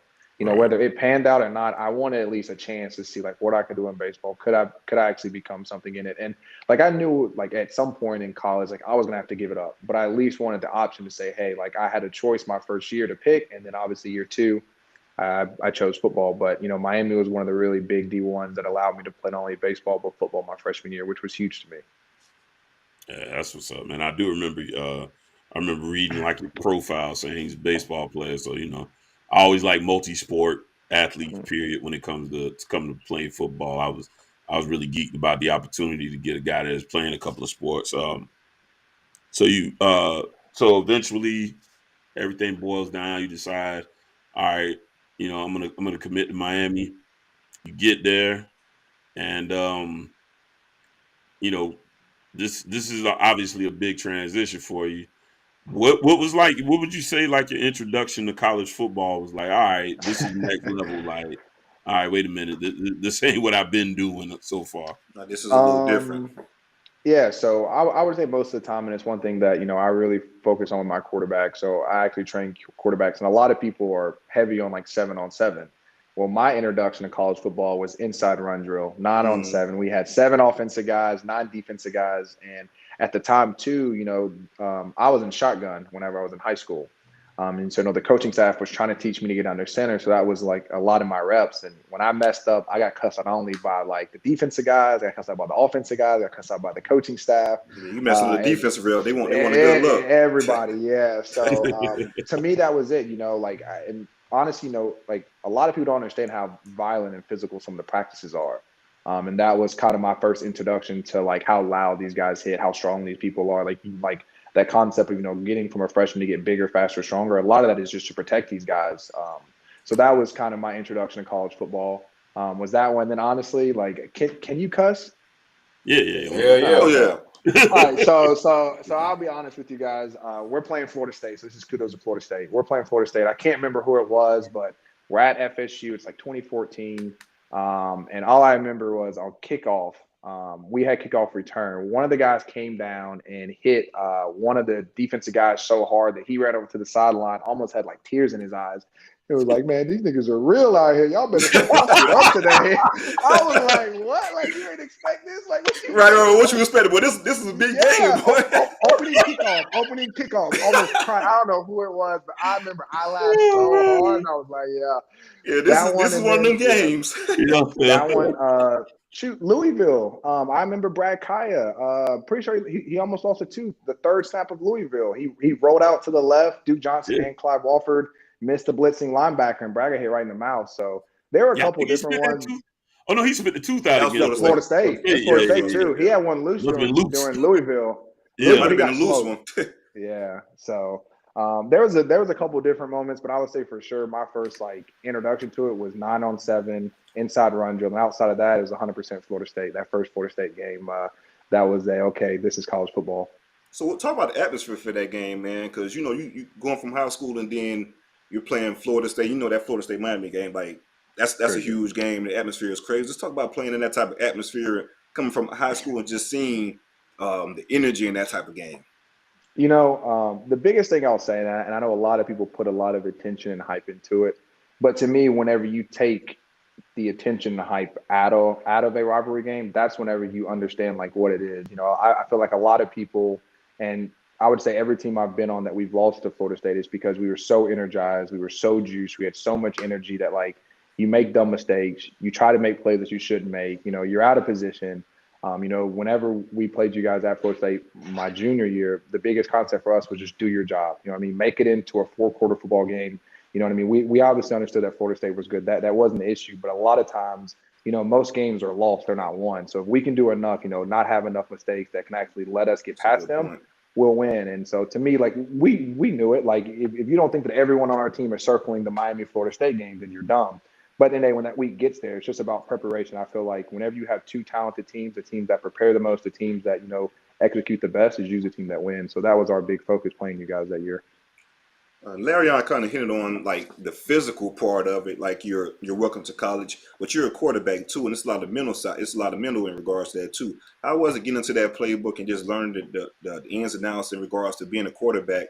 Because you know, Mark Rick himself is an offensive guy, has a pretty extensive playbook. So how was that come from high school to get into college in regards to just learning the playbook and being in the meeting rooms and things like that? Yeah, it definitely changed. When I was in high school, a lot of times people let the offensive line kind of direct the calls. The quarterback kind of knows, but at the end of the day, they trust the O-line to know what they're doing. When you get to college, you gotta know everything. There was multiple times where I had to check, I had to go hot. Some teams do, hey, we're gonna free release the back, and you gotta know where it's too hot. Sometimes you got the back has to protect you. You gotta know, hey, if the line shifts his way, he's going back across your face. So I would say that the two biggest things that you really learn is one, protections as a quarterback. That's huge. You gotta know how to protect yourself. You gotta know when things shift. If there's a young running back beside you, where he's supposed to go, because that's usually what happens. The line starts one call. Linebacker walks up, they shift, and now you have a young running back that like double the guy that they redeck instead of him going backside. So a lot of that stuff is what you really learn. And I would say secondly, coverages. Like most time in high school, you see cover one, basic two, sometimes three. Every once in a while, like a deep quarters, but like you don't see 42, you don't see 24, like you don't see all the 3-man third down with odd rushers and things like that. To me, that's kind of where like a learning curve has to happen. I was blessed enough to say that Mark Richt was one of the best. Like a lot of the stuff that he taught me at Miami when I was there, whenever I was on staff at Georgia, Kirby was teaching the same way, especially with like defense identifications, coverages, things like that. So to me, that was one area that I really learned a lot of differences. Like I'll say a lot of offense, especially in your spread, they run similar plays. The terminology might be different. And, maybe there's a route that's a little different. Instead of running a post, I'm running a comeback. But outside of that, a lot of it is just protections and coverages. Those to me would be the two things that I really push on a lot of my young quarterbacks. If you can protect yourself and you can understand what you're seeing, you'll be really good at what you do. I know we're talking football a little bit right here now. My bad, fellas. But what this pre-snap, what you're looking at, you're talking about different coverages, 24, 42, and things like that. Pre-snap as a quarterback, what are you looking at to kind of determine, okay, these guys are disguising, they're possibly in this? Like from your point of view as a quarterback, what are you looking for and possibly trying to figure out coverages and things like that so you know where you can throw the ball or know where you're looking at in regards to going through your progressions? Yeah, so I'll say that the formation definitely has a lot to do with where the personnel are really key. So the two main formations I think a lot of kids run is 2x2 with a tight end attached. For me, in that formation, I'm looking at two people. I'm looking at where's that outside linebacker over the tight end. So I've always said if he's outside of the tight end, most of the time he's going to be in 1 or 2 coverage or 1 or 3. 1 rat, which is outside leverage, cover one man. Cover 3, he's outside, he has to get the flats, or some type of quarters where he has inside support from the safety. Like those are the only times he's going to be outside in a 2x2 set. Now, if he's inside, most of the time there is when you're going to get your cover 1, your cover 2, your base cover 2. So I look at his leverage. And then secondly, after seeing that, I look at the safeties. Okay, I look at the boundary safety. Where is he at? Is he in the middle? Because if he's in the middle and that guy's inside, I'm thinking cover 1. If he's in the middle and that guy's outside, I'm thinking more cover 3, 1 rat. They're too high. Now I can think quarters. Maybe one guy's going to rock and roll. So, I'm big on pre-snap indicators. So I can say, hey, if he's inside, I can eliminate cover 1 rat, cover 3. And now it says, hey, it's cover 2 or cover 1. And then based on what the safeties do, if they rock and roll, I know it's cover 1. If they get off the hash, I know it's cover 2. So to me, it's about like pre-snap eliminations more than just guessing. The more you're able to eliminate coverages, then the more precise you can be on which options you have. Facts. I like that answer a lot. The more you can eliminate stuff pre-snap, it's easier to decipher once you're actually within the play. That's a really good point. True. Malik, what was it like playing with that? I'm sorry, I didn't mean to cut you off, Larry. What was it like playing with that defense? I know you guys got hot with a lot of turnovers. The chain was brought to the culture. What was that whole genre, that whole regime, not genre, what was that whole regime like? And I remember the Notre Dame game being insanely loud and crazy on TV, which was a crazy matchup. But what was that whole vibe like, man? I would just say intensity. That was the biggest thing that I felt like the defense did. And I would say, I like tone setters, and I felt like our tone setters were really 3 people. Kendrick Norton, defensive lineman, Chad Thomas, defensive lineman, Jaquan Johnson, safety. All the Johnson was a dog. You know what I mean? Like those guys set the tone. Like there was multiple times where like, either we had a slow start. Like I remember the Virginia game, I think at multiple points we were down 14. Like we would score twice and they would come back and score. I remember Jaquan before he caught that pick 6. It's maybe like a drive or 2 before. He was like, we're going to get you guys back the ball. We're going to score the ball. Like we're going to win this game. And it was just like, they were a big driving force that, I felt like in the past, whenever you have a good defense, the offense kind of has to match that. And I felt that was something that we did really well. When they got the turnovers, we did a good job of scoring. They came up with some big stops. So I love that defense. I love the way they played. They definitely set the tone for us throughout the entire season. Oh, the team. Let's bring it back on campus a little bit, man. A little campus talk, man. Any interesting green tree stories, man? Any little mix-ups? You QB, so I know you can't get touched. But you see it all. I didn't get touched. Yeah. So Actually, I did get hit sometimes. So I'll say that whenever I was on scout team, I used to get hit. So we're playing Georgia Tech. This is when they're still running triple option. And I remember I used to see Duke Johnson always do this like really quick, like jump cut. And I was like, bro, can you teach me? And like he was trying to teach me, and I was like, I'm gonna try it out. So I'm dumb. We're in the red zone, and we're doing like with the Georgia Tech where they fake it to the fullback and the quarterback comes behind them. And so I did that, and I had like I think it was like Rayshawn Jenkins in front of me. And I'm like, there's no way I'm getting hit by him. So I tried to do the jump cut, and all I remember was getting hit on this side of my face, and it was Denzel Perryman. And all he did was form tackle me, but from the side of my neck all the way down to my hip, everything was numb. The whole left side of my body was pure numb. There was that experience. And I'll say there was one time where it was super unfortunate, but one thing I can say, man, is those guys my freshman year were at least super scrappy. There was one time where there was a full-on fight between everybody, defensive linemen, offensive linemen.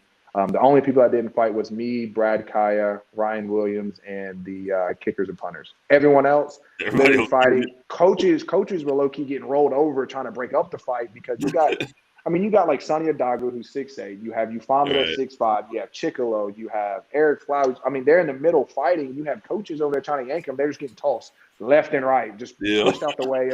Assistant coaches getting thrown. Weight room coaches getting thrown. Like, I was just like, what is this? But yeah, that was a very interesting part of my freshman year was 100% the fights. Like those guys were, I'd say one of the most intense bunches I've ever been around. Like they fought every day, literally every day, 9-on-7 drill. It was a fight. It just was. They too hot. People were hitting each other too hard. Like it just sparked every day. Bro, the heat, man. Like I remember Denzel Perryman used to have a speaker in the locker room, and every day before practice, he used to play the song, every time I close my eyes, I pray for rain. And he used to have the entire locker room singing that we pray for rain because it was too damn hot outside. Like in the summertime, when it feels like it's 108 degrees, like we're just like, bro, because we didn't have an indoor at the time. So if it rained, practice was done. Like we didn't get to practice. So we used to sing that song on some mornings whenever it was plus 100. We prayed for some rain because we knew we were in for it too. If it rained and then just and they end it real quick, hot as hell. Yeah, real quick. What was rise to the up to the top, man. What was your relationship like with when the Coachy paired throughout the quarterback battle of you two guys? Yeah, I loved Coachy. You know, whenever that actually started, so he was actually supposed to go in the Toledo game, and Rick didn't want him to go in. And then we go to FIU, and Mark goes, hey, I'm going to give you guys I'm going to give Malik, I'm going to give you the first 2 series. Then we'll let the coach go for a couple of series, and we'll put you back in, just kind of see how he does. And I was fine with that. You know what I mean? I knew that, you know, at some point when I graduated, it was Nikosi's job to take over. And I understood they were getting them ready. And obviously it was FIU. It wasn't like Florida State or some big game. So, like, I didn't really think too much of it. And then once everything happened, even once he became the star, like, I never held a grudge against Nikosi. Like, at the end of the day, it wasn't Nikosi's decision. Like, Nikosi's going out there and doing the same thing that I'd be doing. He's going to compete. He's going to be a better quarterback. He's going to lead his team to a win. So, you know what I mean? I can't hold bad energy towards him. And I would say, like, you know, throughout the whole process, I helped as much as I could. 'Cause at the end of the day, like, it was my last year. So, like, I'm stuck here anyways. I damn sure don't want to lose. So it's like, you know, the whole process, I really just tried to help him, pour into him, because James Coley actually helped me out a lot. Whenever I was a freshman, you know, he told me that he could see me as a coach. So I knew at some point I was going to become a coach, whether I played in the league, whether I didn't. So to me, that was kind of like, you know, my first step into seeing, like, you know, can I help people when I communicate? Do they understand what I'm saying? Things like that. So to me, it was actually like a learning curve. I think it showed well too. I remember seeing you on sidelines, and I thought your body language was always good. I thought at any given moment, if we were going to go back to you, we could depend on you. I thought you handled that like a pro, man. So salute to you for that. I remember though, you know, the shots you was taking, man. Everybody, you know, people shooting at 12 all on Twitter, and little sis jumping to your defense, man. She was on it, bro. She was on it. Yeah, she was. I mean, I had to tell her to chill. I was like, bro, you're really gonna get me fighting people, because, like, I mean, I remember telling one guy was talking to our records. I was like, bro, listen, I'll be on campus Monday through Friday. This is the schedule. When I'm free, I'll meet you. You know what a big U is in the middle of campus? I'll meet you right there. I'll meet you right there. Yeah, like, man. Let's talk about that in general, though, like this, because we had Dontavius Jackson on, former FSU linebacker. He kind of talked about as well, just the negative fanfare and stuff like that. Like, from your point of view, how do you deal with that? And I don't know, man. Just how do you deal with that type of situation with the negative fans? You put the phone down, try to step away from it, that type of deal? Or I'm pretty sure a lot of the teammates was dealing with the same thing as well. Yeah, no. So I'll say one for at least fans. There's a difference between like constructive criticism and saying like what you see, and then flat out just being an asshole. You know what I mean? And like at the end of the day, if you're being an asshole, like I don't put up with that. And I would say one thing too is that like it's changed now because of NIL. So some of these kids that maybe are getting negative talk towards them, they can't shut off their social media. They have to do NIL posts. They have to do Twitter posts, Instagram, whatever they're trying to do. So it definitely has changed. And I would say for the kids, put your account on private, know who's following you. That's one thing that's unfortunate, but I think that's one thing that if you're getting constantly harassed by fans you can't do anything about, that'd be my go-to. I know Stetson Bennett during the season deactivated his Instagram. He deactivated all social media. That's a little harder because nowadays, some of these kids have to do like monthly posts and they're like bound to a contract. So to me, it does change, how kids can actually deal with that. And I would just say, if you don't like people are saying, just block them, keep it moving, block it, keep it moving. Because at the end of the day, most of the people that, are talking the BS are people that want to be in your shoes. They're usually jealous that they're not there. So all they can do is vent and be pissed off at you.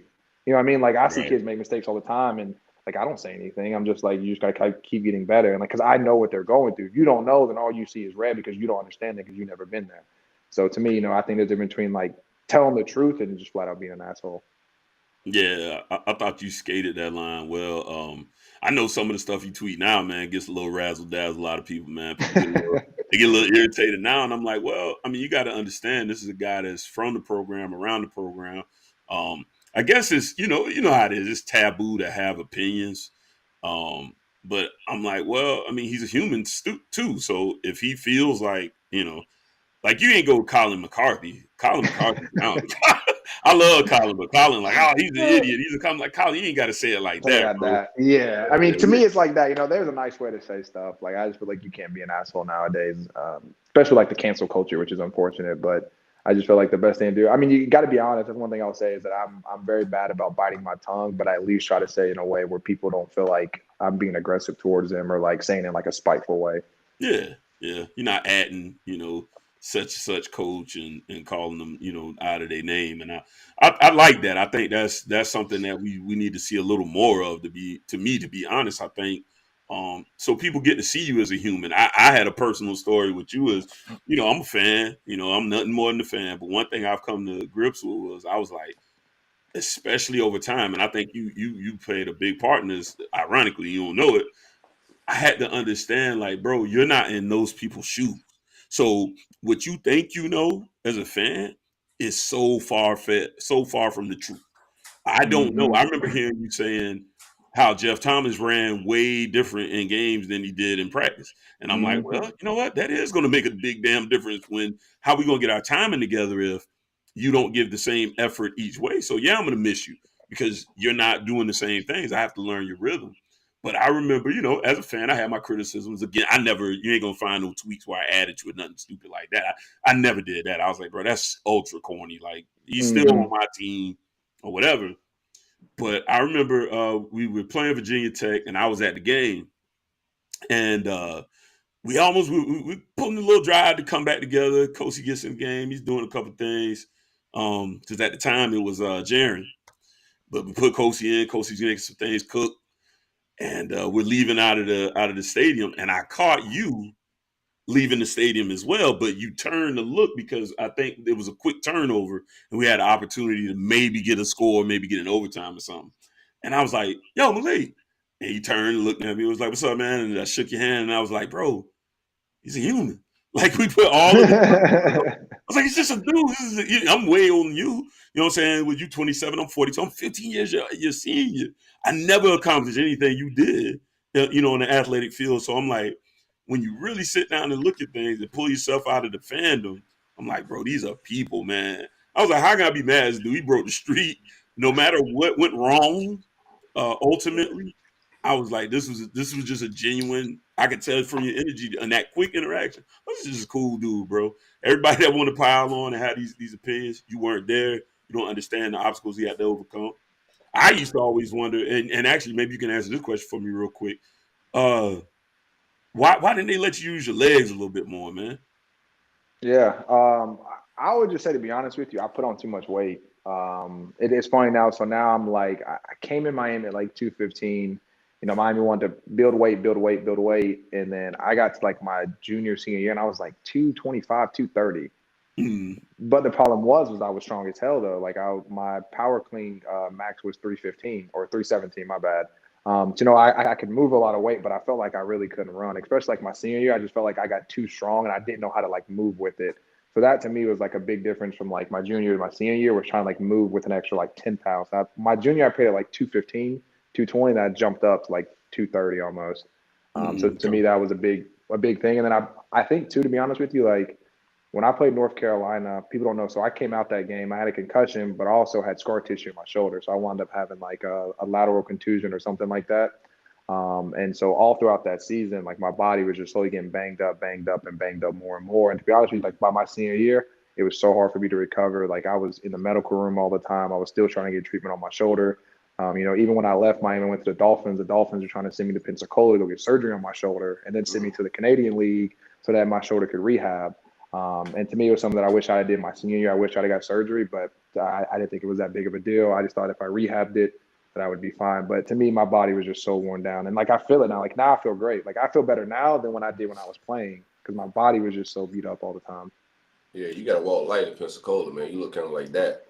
Yeah. Well, no, so actually one of the NFL doctors, actually, there's a giant, there's like the Exos facility out there. And there's a big medical facility out in Pensacola, and that's where I went to. Okay. So it was a great facility. I used to live out there, man. Nice little quiet town out there, man. Yeah, Pensacola, nice area. Yeah, hell yeah. My man hit me up on the side, man. And shout out my man D-Rob, big fan of the show. He really like an unofficial spokesperson for us, man. He told me I had to ask you, so I'm gonna go ahead and ask you. Plead the fifth if you need, man. Okay. D-Rob want to know, man, who had the ladies on campus, man? Depends what year, though. That's the question. So, like, all right, your best year. So let's look at junior year. On the street, we get all the way to the top of the nation. I don't know. To me, it was out of like, honestly, it's unfortunate, but to me, it was out of like me or Lawrence Cager. How's that unfortunate? Yeah, I mean, I would say Braxton used to be able to pull, but by the time Braxton came in, he was wiped up by then. But like I would say, it depends on what year. Because like freshman and sophomore, 100% Braxton. All the white girls loved him. Then when I became the starter, white girls started knowing who I was. But yeah, that's what went down there. So that's my man. You got to get us Brax. I've always been a huge Braxton Berrios fan. I can go back in all these group chats. And I used to be like, man, y'all just acting that way because y'all think you white. He ain't even white. He's Spanish. Right. I used to always argue about that. I can see Spanish too. Probably was. Oh yeah, he was killing down there. He was killing spot, man. I don't care what nobody said. Braxton was nice though. No lie. They're all white. They're all white Hispanics. Yeah. They was just like, but like, it was definitely a situation where every single year I had to hear about who was going to supplant Berrios. I'm like, nobody. Talking about like, no, he's nice with it. That'd be Jeff. He was nice. It's his IQ though. It's his IQ, man. His football IQ is like he's just. I mean, I would say he's probably smarter than me when it comes to football IQ. Like the guy just gets it, and it's so fast. Like he's valedictorian, 4.0 GPA. Like I remember time in like games, like he was literally giving receivers like the route they're supposed to run, like mid, like almost not mid play, but like right before the snap. Like the guy's he's too smart not to be on the field, which is why he plays for the Jets. He's too smart. They understand that. He helps people around him. So. Yeah. No, go ahead, bro. No, you gotta see. Yeah, I seen some tweets on your timeline that you pretty much wasn't a fan of Manny Diaz. Can you elaborate on that a little bit? To me, that's more personal. That's more of a coaching reason. I'll just say that I worked at the University of Miami for a year, didn't get paid. And then the job that I wanted, I got lied to about it. And that's all I'll go into it about that. So that's the reason why, like, I just don't appreciate people that lie. So, like, I don't want anyone around the university if you're going to lie, especially to someone that's working there. You know what I mean? So that was my big reason why, like, I don't like liars. And I don't think that, like, you can run a program or be around a program if that's how you operate. I agree with you 1,000%, man. one of the big things I think that you've heard under the new regime is transparency, honesty, and being genuine. That's one thing you hear a lot of these recruits echo. So I agree 1,000%. Hell, I mean, Mario had some of his older guys, that he had to tell straight up, hey, I don't necessarily think I got a spot for you on this roster right now. Yeah. And I got to respect that. That was one of the guys that he recruited. So that does speak to, some of the changes there. I think you've been a proponent for him as well. So why would you kind of put your stamp on Mario? I'll say one, I think he's been around the right coaches to understand how our program is supposed to be operated. I'll say whenever I was at Georgia, as soon as I walked in, Kirby knew who I was, where I played, what I did. He knew everything about me. I think Mario, I think they all learned that from Nick. Like, you have to know, you have to be in control of your organization. So I think that's one. Secondly, the fact that he is a trench guy, so he can get offensive lineman, defensive lineman, that's huge for us. You don't really have to go north of Orlando to find your skill players. So, like, the fact that he can stay at home and then go out of state and just recruit basically the trenches, to me is huge. I feel like, when you think about the SEC team, you think about really any good team, it starts up front where they have an elite offensive lineman, they have elite defensive lineman, everything else, to me, kind of falls behind. I feel like Miami in the past always been flipped. We always got, like, the 5-star defensive backs or, a really good 4-star safety or something. And then, we don't have the best defensive lineman, offensive lineman. We're either getting quarterback sacked or we can't get penetration on the quarterback or whatever. And I think that that's going to be something that Mario really changes, which makes me super excited about him. Yeah, I agree. I think he's addressed the trenches tremendously, especially O-line. I think he's going out there hard trying to fix especially the interior defensive line right now. Struggling a little bit to get that patched up, but the focus is there. And I do think I've said for years, football changes as far as trends go, a little bit here, a little bit there, but ultimately it always going to start in the trenches. And then what you want to do after that, you can manipulate after that. You want to be a run heavy team, you want to be a spread, throw it around a lot. But bottom line is you got to protect the quarterback and you got to get after the quarterback. And that's gonna determine what kind of team you're gonna be ultimately. 100%. Hey Malik, real quick, we kind of have a follow-up question to who got the most ladies. Oh, look at him. We got a fan. No, nothing in regards to that, but a fan in the comments want to know who whooped the most ass on the team. Best hands on the team. Yeah, who had the best hands? Shout out to DK. I don't know. That's hard. Like, I would say, like, my freshman year, best hands had to go to either Eric Flowers or Feliciano. Like, those guys, they were fighting all day. Like, drop a hat, they were sparking. I would say by the time I became a starter, Rick was not playing that because, like, he saw what was happening prior. Where, like, every day, like I said, it was a fight. And Rick was like, "No, like, we're done. We're not doing that." So I don't really know. By the time I became a junior, it definitely chilled more out. We didn't have as many fights. Usually, it was more just like face mag yanking, things like that. But I would definitely say while I was there, Rick came and killed the vibes. I mean, I don't even care about that. I mean, we had people that would have broken fingers because they punched someone. Now their fingernail broken off the face mask, things like that. So that was more his concern. He was like, "Listen, y'all going to the locker room and fight. By the time you got out of the heat, cooled down, you weren't even trying to fight in the locker room." Right. So a lot of times was a little different. Most of the fights, you fighting, you fight yourself, but majority you fighting some outside force on camera. Fraternity. So y'all didn't have no fraternity wars, frat wars, or anything like that. FIU, but that was freshman year. Like, there was one time where like 4 or 5 of them got beat up, and there was actually like bodies. Like on Bird Road, there's like 2 lanes in the middle. There's like bushes and there's trees, and like there was like 2 bodies like in the bushes. I'm not gonna say who, but one of the receivers at the time, the first guy that got knocked out, one of the receivers at the time took his Air Force One off his feet, and the girlfriend had to walk up and was like, "Can my boyfriend have the shoes back?" And he had that audacity to say no. And I had to look at him. I was like, "Bro, she just saw her man get knocked out. Like, please just give her the shoes back. Like, $100, bro. It's $100 shoes. Like, you can give them back. Not that much." So yeah, like, it was freshman. He already forever ruined. Yeah. Damage been done.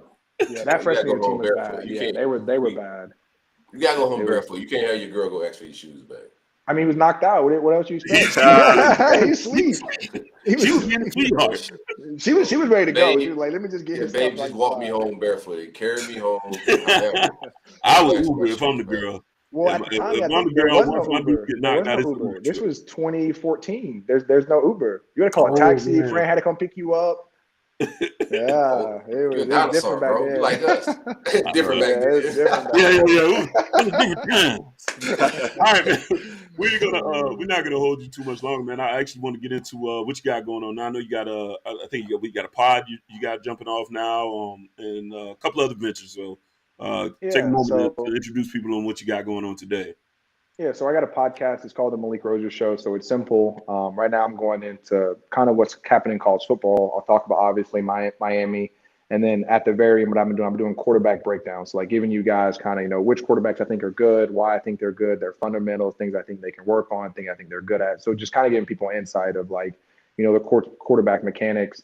Outside of that, I'm working on a really cool project called Miami Millionaires Club. So for the Miami fans, it's a way for you guys to support student athletes, but more after they graduate. So we have $100 NFTs. The website is called MiamiMillionaires.io.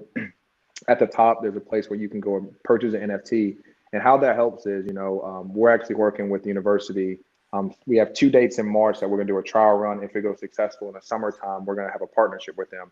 It's about business student athletes. It's about business networking. So I've connected with some of the top CEOs from Miami grads to people inside the Miami city, and they're going to come in and network, speak with these kids, really teach them what business is like now. A lot of times you think about books, like the stuff they've written in the books isn't applicable to what's going on nowadays. So having CEOs that are very successful now, teaching these kids, saying, hey, once you guys graduate, if you guys need an internship, come here. If you guys want to open your own business, come here. Really teaching people how to self-think. I feel like the school system teaches you how to be an employee, doesn't teach you how to be your own business owner. So that's really where we're trying to help them understand that. And then, we're going to do events. So each home game, if you guys own an NFT, we actually have box seats. So we give out about 3 to 4 seats every week, food and drink included. I have alumni in there. I have celebrity guests in there. So it's always a good time. We bounce around. So if you're interested, please reach out to me. My Twitter is Malik Rosier 12. I can explain anything you want to know about the NFT side, how it works, how it operates. But over time, what we're going to do is I have guys like David Njoku, Travis Homer, guys that I played with. They're going to own their own NFTs. When we do events, they're going to have access. But, I'm even for my friends, we're going to cut it off. If you don't have an NFT, you won't be able to get into these events. So it's super exciting and something that I'm looking forward to. Dope. Yeah, no doubt. I just pulled it up. I got to sign up. The box seats are a lot of fun. I've had Ethnic Sands. I have Amon Richards there all the time. I've had who else? Oh, crap, let me go back through my list. It's a big list. Sometimes what's unfortunate is that a lot of the guys that I know, are still in the league. Yeah. Yeah, but it's always a good time though. I would say that I've had people I don't know if you guys know who Kate Dowie is, but she's a Grammy Award or Grammy nominated artist. I had a guy named Lex that used to run Rock Nation, so he actually pulled apart and basically started his own Latin Miami music producer. So when the NFL Super Bowl happens, there's going to be a Spanish song being played, and that group is a group that actually owns that Spanish song. It's a lot of cool. So I've had a guy named Phantom, that's Bad Bunny producer. I've had a girl named Kyra Monroe that did some music behind the scenes for Kodak Black. Just different people like that. Not every time is there going to be a Miami alumni or something like that. It could just be a random celebrity that's in the city. Yeah, interesting individuals, man. That's dope. Just to kick it, man. I think it's a great opportunity. I haven't got a chance to watch Box Seat yet, so that's why it's definitely a cool experience. Yeah, it's definitely an interesting experience for sure. That's what's up, man. Well, we really appreciate you pulling up, man. Great time with you, brother. We look forward to supporting everything you got going on. And thanks for shaking my hand that day, man. I remember looking back at the game. I was like, "What are you looking at?" I was like, "Oh, we got a chance." And then in completion, we out of here. Game over. But real deal, man. Thank you for coming up and saying, hey. And I would say for any Miami fans, if you ever see me, please come up and say, hey, I'll take pictures. I definitely enjoy, connecting with the Miami fans. Dope. No doubt, man. Forever came, man. All love, bro. Thank you, guys. I had to throw it out. I know. Yes, sir. All right, guys. Thank you guys. All right, man. We got children watching. Right. Put that away. Supposed to be in school, man. Right. Put that away. One time for the great folks at MVPsports.ag. We still got some potting to do. We're gonna get into our whatever recruiting and program updates right now, and then get out of here a little bit. CJ, you had some rumblings this week on the Twitter timeline. Let me do my ad read first. One time for the great folks at mvpsports.ag. If you gamble, you place bets, anything you do, you wagering, visit mvpsports.ag. Use coupon code ROLLUP. They're doing 100% match deposit every single time. Maximize your winnings. You know, you want to win big. Some of these people you just betting with, they ain't matching your deposits, man. Come holler at us. CJ, what it was, man? Y'all giving out scholarships over there at Florida State? What do you do? Yeah, we got big bread at Florida State. Scholarship for damn near anything you can fucking imagine, right? So right. These Black History Month, so I want to know what's going on. Right. So it's Black History Month. So it's a minority scholarship that's out of Florida State that of course is causing headlines because of, why not, right? Tucker, whatever the fuck his name is, on Fox News had a video and spreading that shit, man. Yeah, man. I hate that motherfucker though, man. But that's neither here nor there. But yeah, so he pretty much is, you know, promoting the video saying that, you know, FSU has a scholarship that white kids can apply to because it's minority based. Like, come on now, we have scholarships for deaf people. If you go to HBCU, they have a scholarship for minorities, which are for white kids. I know for a fact a couple of students who played HBCU ball had some extra money for that simple fact. So it's just scholarship money all over the place. So for you to get mad at a fucking minority scholarship, it's literally titled minority scholarship, right? And what is minority? Let's talk about that for a second. What is minority? Whatever ain't the majority. Correct. So if you're a part of the majority, then why even bother? But you got a school at FSU that's over 50% white population. So why are you complaining about a school that's a predominantly white school not having a scholarship? Well, not necessarily not having a scholarship, not having that scholarship, that particular scholarship available for. There's an entitlement to complaining. Correct. Like anybody could be a victim. Right? There's an entitlement to complaining and being a victim, right? Like I had some similar shenanigans with myself this weekend. I'm out there with my son's 7-on-7 football game, vibing. You know what I'm saying? He doing what he got to do, locking down, you know, doing what he's supposed to do. Shout out to Brandon Harris. We got Brandon Harris coming on potentially next week, another Kane. But I'm out there doing my thing. I get back to my phone. I see notifications. People hit my DMs up. So what's up, man? Gator Dave and these people retweeting your Stadium Miguel.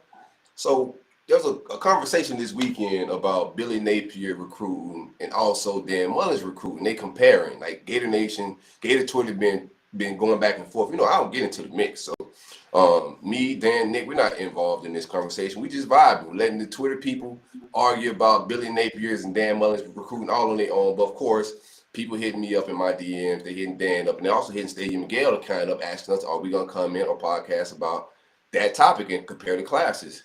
So I don't know who doing it, right? I'm just at my son's shenanigans at his game. But nothing was done wrong. But from the Stadium and Gale account, Dan, who I know now, put out a tweet saying that we won't be talking about or discussing Billy Napier and Dan Mullen. We're not going to compare the two on the podcast. It's just not what we do. Dave comes in and of course turns into a victim. Oh, so he took it as a personal. Right. He took it personal, right? And you know me, once you take it personal and you make it personal, because I'm like, I don't quote tweet people podcasts saying no disrespectful things, because we both industry people, right? At this point, right? We're both in the same line of work. So if you felt something personal or disrespectful, you got my DMs. You could hit any of us. There's 3 guys on that show that you have relationships with. If you felt it was personal, you could have hit me, Nick, or Dan Thompson, guys that you all done content with. We all supposed to be cool. You could have hit any of us and say, hey, is that supposed to be some disrespect? Maybe I took it wrong, but that's not what happened. It was poetry. It was like, you do you and we'll do us. So I'm of course I'm gonna reply. And I'm just like, yo, do you outside of my mentions. I don't quote tweet your content. I don't speak on nobody's content. If you took that personal, that's because you decided to wake up that morning and wanted to be a victim. Like I said, it's entitlement to being a victim. You are not a victim. You started something, and you know me, I'm petty enough to finish it. I'm gonna see it through. That's facts, man. You ain't lying though, man. It's entitlement. It's crazy. It's ridiculous, bro. So that whole situation in regards to those people being upset about fucking the minority scholarship, like when there's thousands of other fucking scholarships, but that one that you can't apply for. So, like you said, bro, I can be a victim. Opportunity to be a victim. And that's it. And that's why, you know, Malik spoke on it real quick too. Cancel culture stuff, bro. Nobody cares about this stuff in 3 days. It's all about an opportunity, like Sil saying, to be a victim and jump on it. And it's like, bro, how old are you? Man, you've been out of college for 22 years. Man, go live your life. What are we talking about? You know what I mean? And there's, like you said, there's so many scholarships. I went to Morehouse, man. There was white guys there on scholarship. We had a lot of Indian guys there on scholarship. Some of them, like you said, I'm sure they had more scholarship money than I did. And then I got a fucking random DM. And this another thing, them motherfucker got go nose in front of it. It's always some bullshit, right? It might be a whole fan base thing, like across. That might be I gotta do some more research. Yeah, you know, but that may be a case study that may be, show itself on different fan bases. But go ahead. Yeah, the guy was basically saying, so how would you feel if it was scholarships that black people couldn't apply to, or Indian people, or like motherfucker, there's plenty of scholarships that we can't apply to. That shit is a thing. That's a fucking thing. And let's take it even further. From 1700 to 1960 or whatever, bitch, that literally was a fucking thing. We couldn't apply it all together. What are you talking about? Right. So, bro, what is that's the crazy part about it, bro. Like, it's been a 200 fucking year history of that shit. But at the same time, though, like, bro, I'm not upset at that because other fucking scholarships they could apply for. So many other ones. You worry you control the controllables, people. Right. Cut the shit. You worry about the things that you can't control, man. Stop crying victim. Stop. Your life is okay, and if it ain't, fix it. Right. And it ain't gonna be no magical scholarship or man in the moon. It's the man in the mirror that fixes your life, man. Y'all people don't really care. Like I said, these people don't care, man. That's why I don't get into none of that. Every single thing I see on social media, I'm like, you don't care.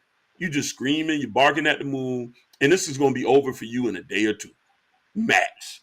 So I don't entertain all that stuff, man. It's goofy, it's silliness. And I went on Twitter, I was like, yo, why in the hell is they heating up? They just at your neck about it. And I'm like, you don't stick to the football talk. Don't ever tell us to stick to football talk. But motherfucker told me, he said, and he tried to smooth it over too. This the part of FSU fan base. They think these two fucking words is like the smooth and it makes shit all right and makes shit perfect and everything is cool. Go nose. So the motherfucker said, go nose. Could you please stick to football? I say, no, that shit sounds too much like shut up and dribble right there, bro. That's what it is. That's exactly what it is. Let me tell you something. If all skin folk ain't kinfolk, all logos definitely ain't kinfolk. Damn sure. Right. I know this folks I don't get along with. I done had so many people hit me on Facebook and add me as a Canes fan. I go through that page a little bit. Oh no, we ain't people, bro. Don't worry about it. Nah. We not. Anyway, I don't care about, like, and as y'all know by now, like, I don't care about like riding with waves and being with the majority, right? I'm gonna stand on just principles. Somebody react and cause a ruckus about something that's totally they wrong on.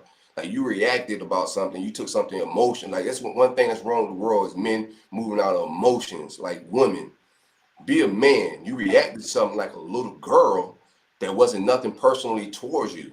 And I didn't ask my crew who tweeted that because it wasn't nothing malicious. Wasn't nothing wrong about it. Just again, though, bro, if you got three people getting DMs, the official account getting DMs about it, like, we gonna put out something saying, no, we're not gonna do this. We getting asked about it. That's the thing. Like, correct. Addressing the masses. It's not a big thing. It's not and everything, especially in this podcast world, so weird to me. It's so much space for everybody. Right. I listen to a lot of podcasts, bro. I got all day to listen to them too. I don't have to fight between. I personally don't, but I let everybody live. You know what I'm saying? I respect everybody's space, bro. Like, you do you, and I'm a big component of just focusing on my lane. Though I really got blockers on. I don't have time to listen to any. If I listen to anybody podcast, it's definitely not sports. So I don't really pay attention to what everybody doing. That's just be real. I really don't get into too much sports stuff either. But my point is that remains is. There's plenty of room.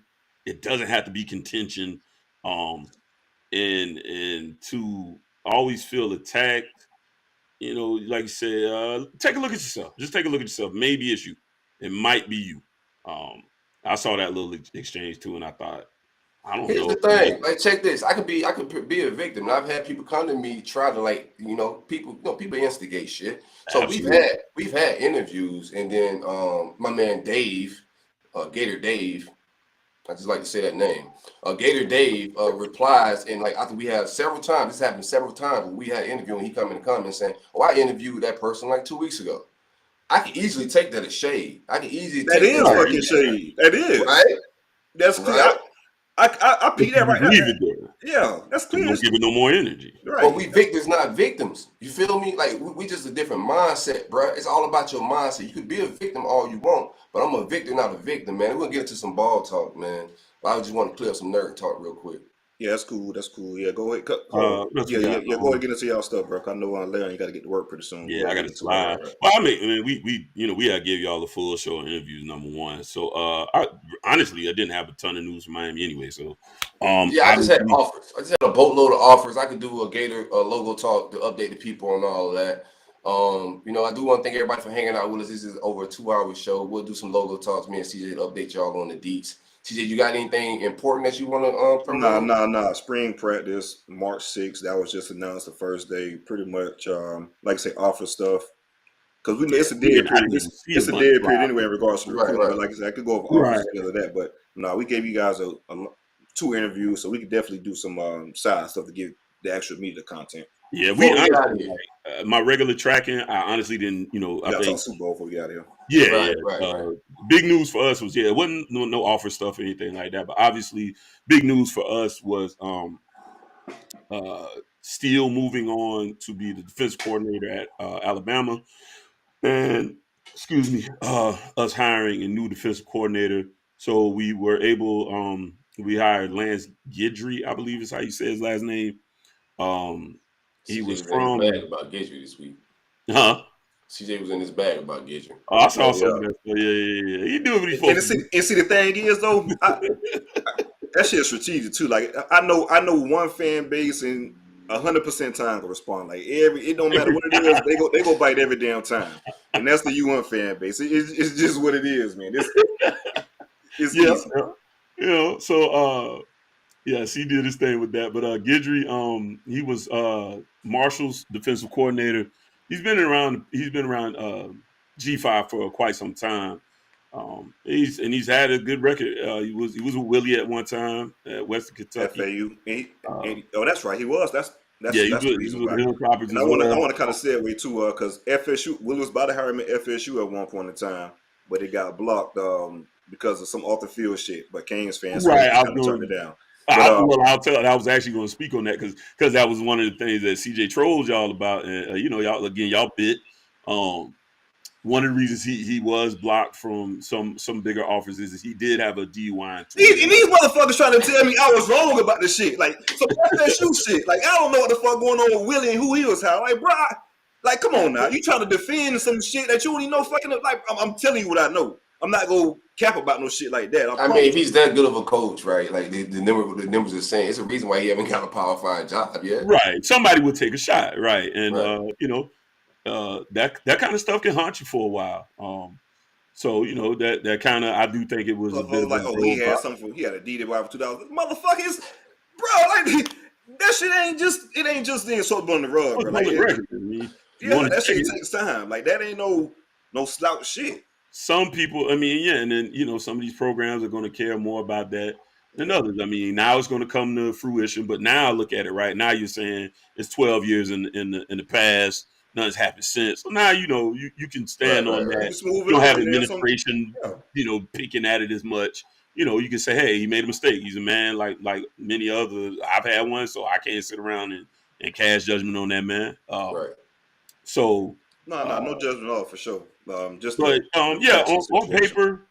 paper, I like the hire. I think, he's been successful with where he's been at. And, it's funny because out of all 3 fan bases, they made the jokes with G5 Billy, and he brought his staff and, it was Mike Norvell and all his staff, right? And Norvell's staff is really going on and done well. These guys have all been able to go out and get some P5 jobs, by and large. And I've always been under thinking, we said this on the show before, and that's why I said I was going to keep the same energy that I had on the show before. At a point, to me, it's still just X's and O's. It's your opportunities and will you take the opportunity to excel. It when is. that chance is given to you. It is. And I'm not even gonna cap it and say it was a bad hair, things like that. I don't know that. I'm not gonna say that, but we don't know. But the fucking the names I heard or the names I was being told, it's completely different from though, man. Them writers said David Lake had a list out. Shout out Dave. I like Dave. Dave's my guy. Dave had a list out like 7 minutes after Steele was fired. Like literally, because I did a show that night. And I was like, damn, so he had to know at least a week ago. The smoke is that Charlie Strong will probably be joining them as well. So Alabama. Yeah, at Bama. So look for that to probably shake up pretty soon as well. I'm a proponent for that though. That was one of my complaints with Mario. You know, I had a fan, or just one fan, came to me and said it ain't looking good, and I said, well, we hired the names, and what did that look like? I don't necessarily need the quote unquote sexy names. I need results. But so I need continuation too, man. I feel like y'all guys heard me on this shit, you know, in previous years about going from Jimbo, Willie, different coordinators, then Mike, his staff, and kind of now I want to fire this guy because they done been through. So I say that to say this, y'all boys, this would be the fourth OC in DC within the last 4 years, correct? Yeah. Yep. Fourth OC and the fourth D. That shit is not good, especially for college kids. That you need continuity. I agree. Correct. And I even see Gaddis. This is the take that. And I'm not even saying I think Gaddis probably had to go because that shit was just piss poor. But like moving forward, you gotta have some continuity. But I think Gaddis would have been better this year. Regardless, I think really the reason Gaddis is gone is, from everything I understand, he didn't jive well with everyone. Bottom line, like he just was a guy that was just rubbing people wrong. I mean, asshole for lack of a better word, because I don't want more way. I heard more yeah. Well, I don't want no man rubbing me, period. But if you like a man to rub you, there's a right way to be rubbed, I imagine. And I think ultimately that's what it really boiled down to, because we've improved the O-line.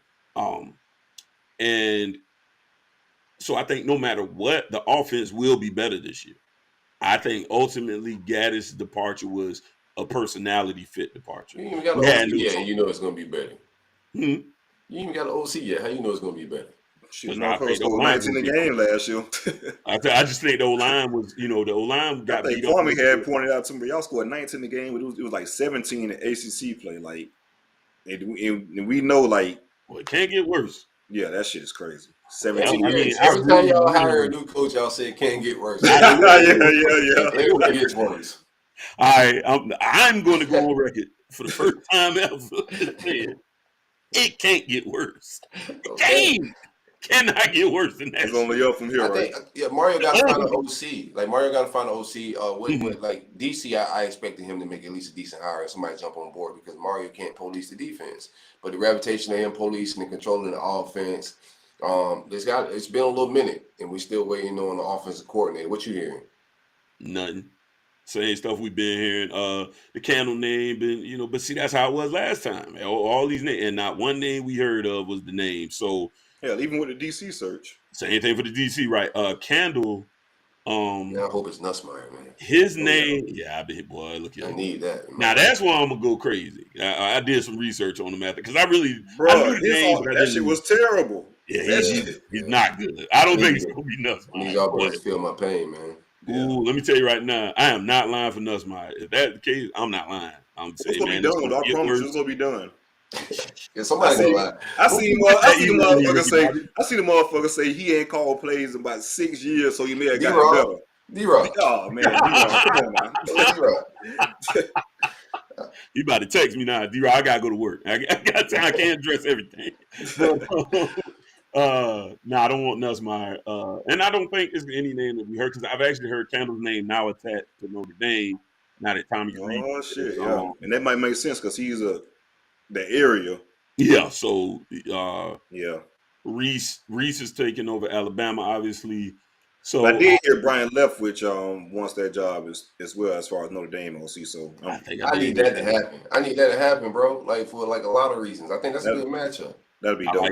I like it. I like to see the brothers get together and do something special at Notre Dame. That would be cool. I see where we're going there. Yeah. And I think Leftwich got a raw deal, bro. Like, he just had y'all in the Super Bowl, and now it's like, you not good enough?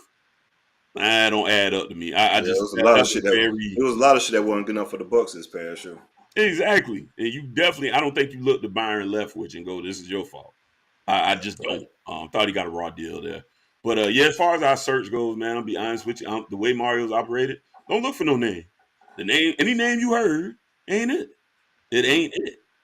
I've heard even behind the scenes, some people I noticed, somewhat plugged in, some candle stuff and some paperwork stuff. And I don't buy that either. I don't think it's candle. Ain't nobody waiting around for no damn candle. Nah, I mean, you look at, okay, who you bring. I know we kind of run along too. Now, even I said this, I don't know if I said it to D-Rob, and I said to Kwame, if I'm not mistaken, just talking on side conversations. I think it'd be a good hire for Miami, but for like a personal move for him, I'm not sure about that. You're a G5 head coach. You just won your conference. You win it again. You could, that type of deal. But that's neither here or there. But I do think if he is hired to Miami, that would be a good hire for Miami personally. For Miami itself, well, for him personally, I don't feel like that'd be a progressive move, if that makes sense. It could be a jump if he does well. I just know it's gonna be. I don't think the fix is going to be just like that. It's going to take some time. Yeah, I think the head coach jumping right now won't look good upon like his career. You know what I'm saying? I think it's layers to it as well, professionally. And I don't think like leaving at this point right before spring football to go be an OC. Like, I don't know how another institution look at you. Like, you look a little crazy, in my opinion, professionally. And that puts a little on the fuck. That's fair point. That'd be in the fucked up spot. Well, that's crazy. But yeah, honestly, man, I really didn't have much Miami news outside of that. So that's essentially it. Y'all want to holler at Goat James real quick? Oh yeah, man. Got to talk about LeBron real quick before we jump out. Yeah, LeBron did end up breaking the record, Kareem's record for the scoring all-time scoring in NBA history. And it's crazy. People put out a tweet in like 2016 saying he wouldn't break it. Yeah, saying he wouldn't break it. No, not even LeBron, just saying in general. Because I think my tweet was more so centered around Kobe, because of course I was pushing for him to break it at that point in time. It's like, man, I don't think nobody can break Kareem record, just not possible. And lo and behold, man, I want to get LeBron's spot, especially for this the 20 fucking years of just elite shit. Like you don't fucking see that shit. And when I say elite, I mean elite shit. Like it's been amazing. It's been amazing. So I want to give LeBron his flowers for that, man. I want to say this with certainty. I don't think this record will ever be broken. I know I said Kareem's want to be broken. I really don't think LeBron should ever be broken, because he's about to just add on top of it. I don't know. It may be some. I don't know, bro. With where medicine's at and the way technology and people can take care of. Like, he's 38 years old, and there's a part of greatness that goes along with longevity as well. Like, people keep talking about, he played more games than Jordan. Yeah, I'm like. That shit take hard work to do that too. Like, it's not easy. Sacrifice. It's not easy. He's played more games, and he's still a top 10 player. That's what you got to say. That's the consistency, man. It's elite. It's elite. But that's a point that has bothered me too. Is people going? And also, he hasn't had any serious injury. Right. Maybe an ankle here, this that would miss a week, miss a couple of days, but it's nothing. Management. Right, no broken bones, no torn. That's greatness. I don't care how you try to cut that up, man. Oh, he played all these more games. Yes, and he's still at the top. He's not. You're not going to name 10 guys better than LeBron James in the league right now. You can't. Can't be done. And he's 38. This is a young man's game. Man, that's got to be losing the step, man. What him and Tom Brady did at their age is like just super remarkable. I'm a big LeBron fan. The streets know that, man. The comparison is the thief of joy. So I'm not trying to compare him to Jordan or none of that. I just, kind of acknowledged it myself personally, because we've seen this whole journey, you know what I'm saying, from start to go. I was young, didn't get to see Jordan like that. I watched him play, but I didn't get to see his high school finish. Yeah, we really saw this from I'm only a couple years old. I don't want to say finish. Start to now. Start to now. Yeah, even over yet. Right. So, like, as I graduated high school, he was right behind us, like coming right out of high school as I was coming behind high school, and the fanfare, the celebrity around him to live up to all that hype is just incredible. So I just want to give dude his flowers, man. Got to, man. I remember I was staying in Pensacola at the time, and I was like, bro, we got to go see this LeBron James kid. We shot over. That's when the Hornets had New Orleans. I mean, New Orleans had Hornets, excuse me. So it was like, this is a historical guy. We got to watch him. And we watched his rookie year. He didn't go crazy that game. I think he had like 22, something like that. Something, decent little game. And right. I knew then, like, yo, this kid's supposed to be something. And then now you look at 20 years, who he is now, man, y'all better quit all that comparing him to Michael Jordan stuff. You're missing the moment. Correct. And this is my last take on that before we get out of here. LeBron is he is the most hype athlete ever. It's probably coming in, King James, all that Chosen and all that shit. The hype that he had coming in at that point in time, it was supposed to be pretty much some shit that it's unreachable, right? No one can live up to that hype that he had coming out, but somehow he's fucking surpassed that shit and took it to a different plateau, something that none of us probably even imagined, and that's saying a lot because we imagine a lot for LeBron. So drafted to his hometown, man. We could do 30 minutes on LeBron, period. Yeah, really can. And I'm not even a LeBron guy. People know I'm a Kobe guy, man. But you got to give it when it's due, and it's absolutely do it LeBron James, man. Gotta give it up. Most importantly, all that was done scandal free, no arrest, no trouble. There's so much. None of that, man. Great guy, bro. Great guy, man. A philanthropist. He's one of one. Great guy, man. A billionaire, a philanthropist, a guy that's been a businessman. Still with his girl, put his homeboys on. Like, come on, bro. You can't make it like this is storybook. Yeah, that's what you want to do, man. Be with your high school sweetheart, put your dogs on, get their business, and they ain't asking you for bread. They millionaires. And then become the all-time scoring leader of all. That's just like awesome, man. Storybook shit. She's a storybook, and then also I know we keep talking about you keep saying also all that type of shit, but this is where he come from. Single mom, don't have a lot. Just man, fucking amazing, man. Shout out to LeBron. Let's get some quick Super Bowl scores, and then we gonna get up out of here, man. I'll go first. I'm pulling for Kansas City, but I also think there's something special still with Pat Mahomes, man. I think he's gonna ruin Jalen Hurts' night. I like the Chiefs in a close one. Give me Chiefs 31, Eagles 27. Damn, I had that same exact score, so I'm gonna change it up a little bit. I'm gonna go 34-28 Eagles. I just think it's their time.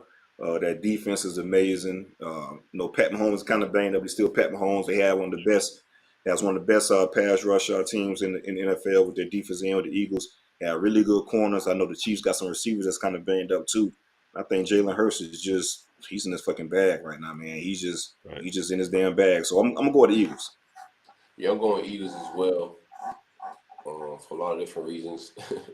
I don't care who wins this game. Shout out to I don't really care either. That's the thing. I would be happy with it. I'm not necessarily happy. I'd be okay. Well, I know you probably you hate it. Big hate on my side. Don't get it big hate. Yeah, I don't care who wins. Two black quarterbacks in the Super Bowl for the first time. But I got the Eagles winning 31-34 field goal. I like that. Now imagine the sound bites though. If the Chiefs win, we get Pat Mahomes there after being sauced up in the box. Yeah. I do. If y'all haven't checked out Mahmoud Abdul-Rauf's documentary on Showtime, check that out. It's gas, bro. And I have Showtime. Absolutely. 100%. Check that out. We'll talk about it. All right. Tell the game.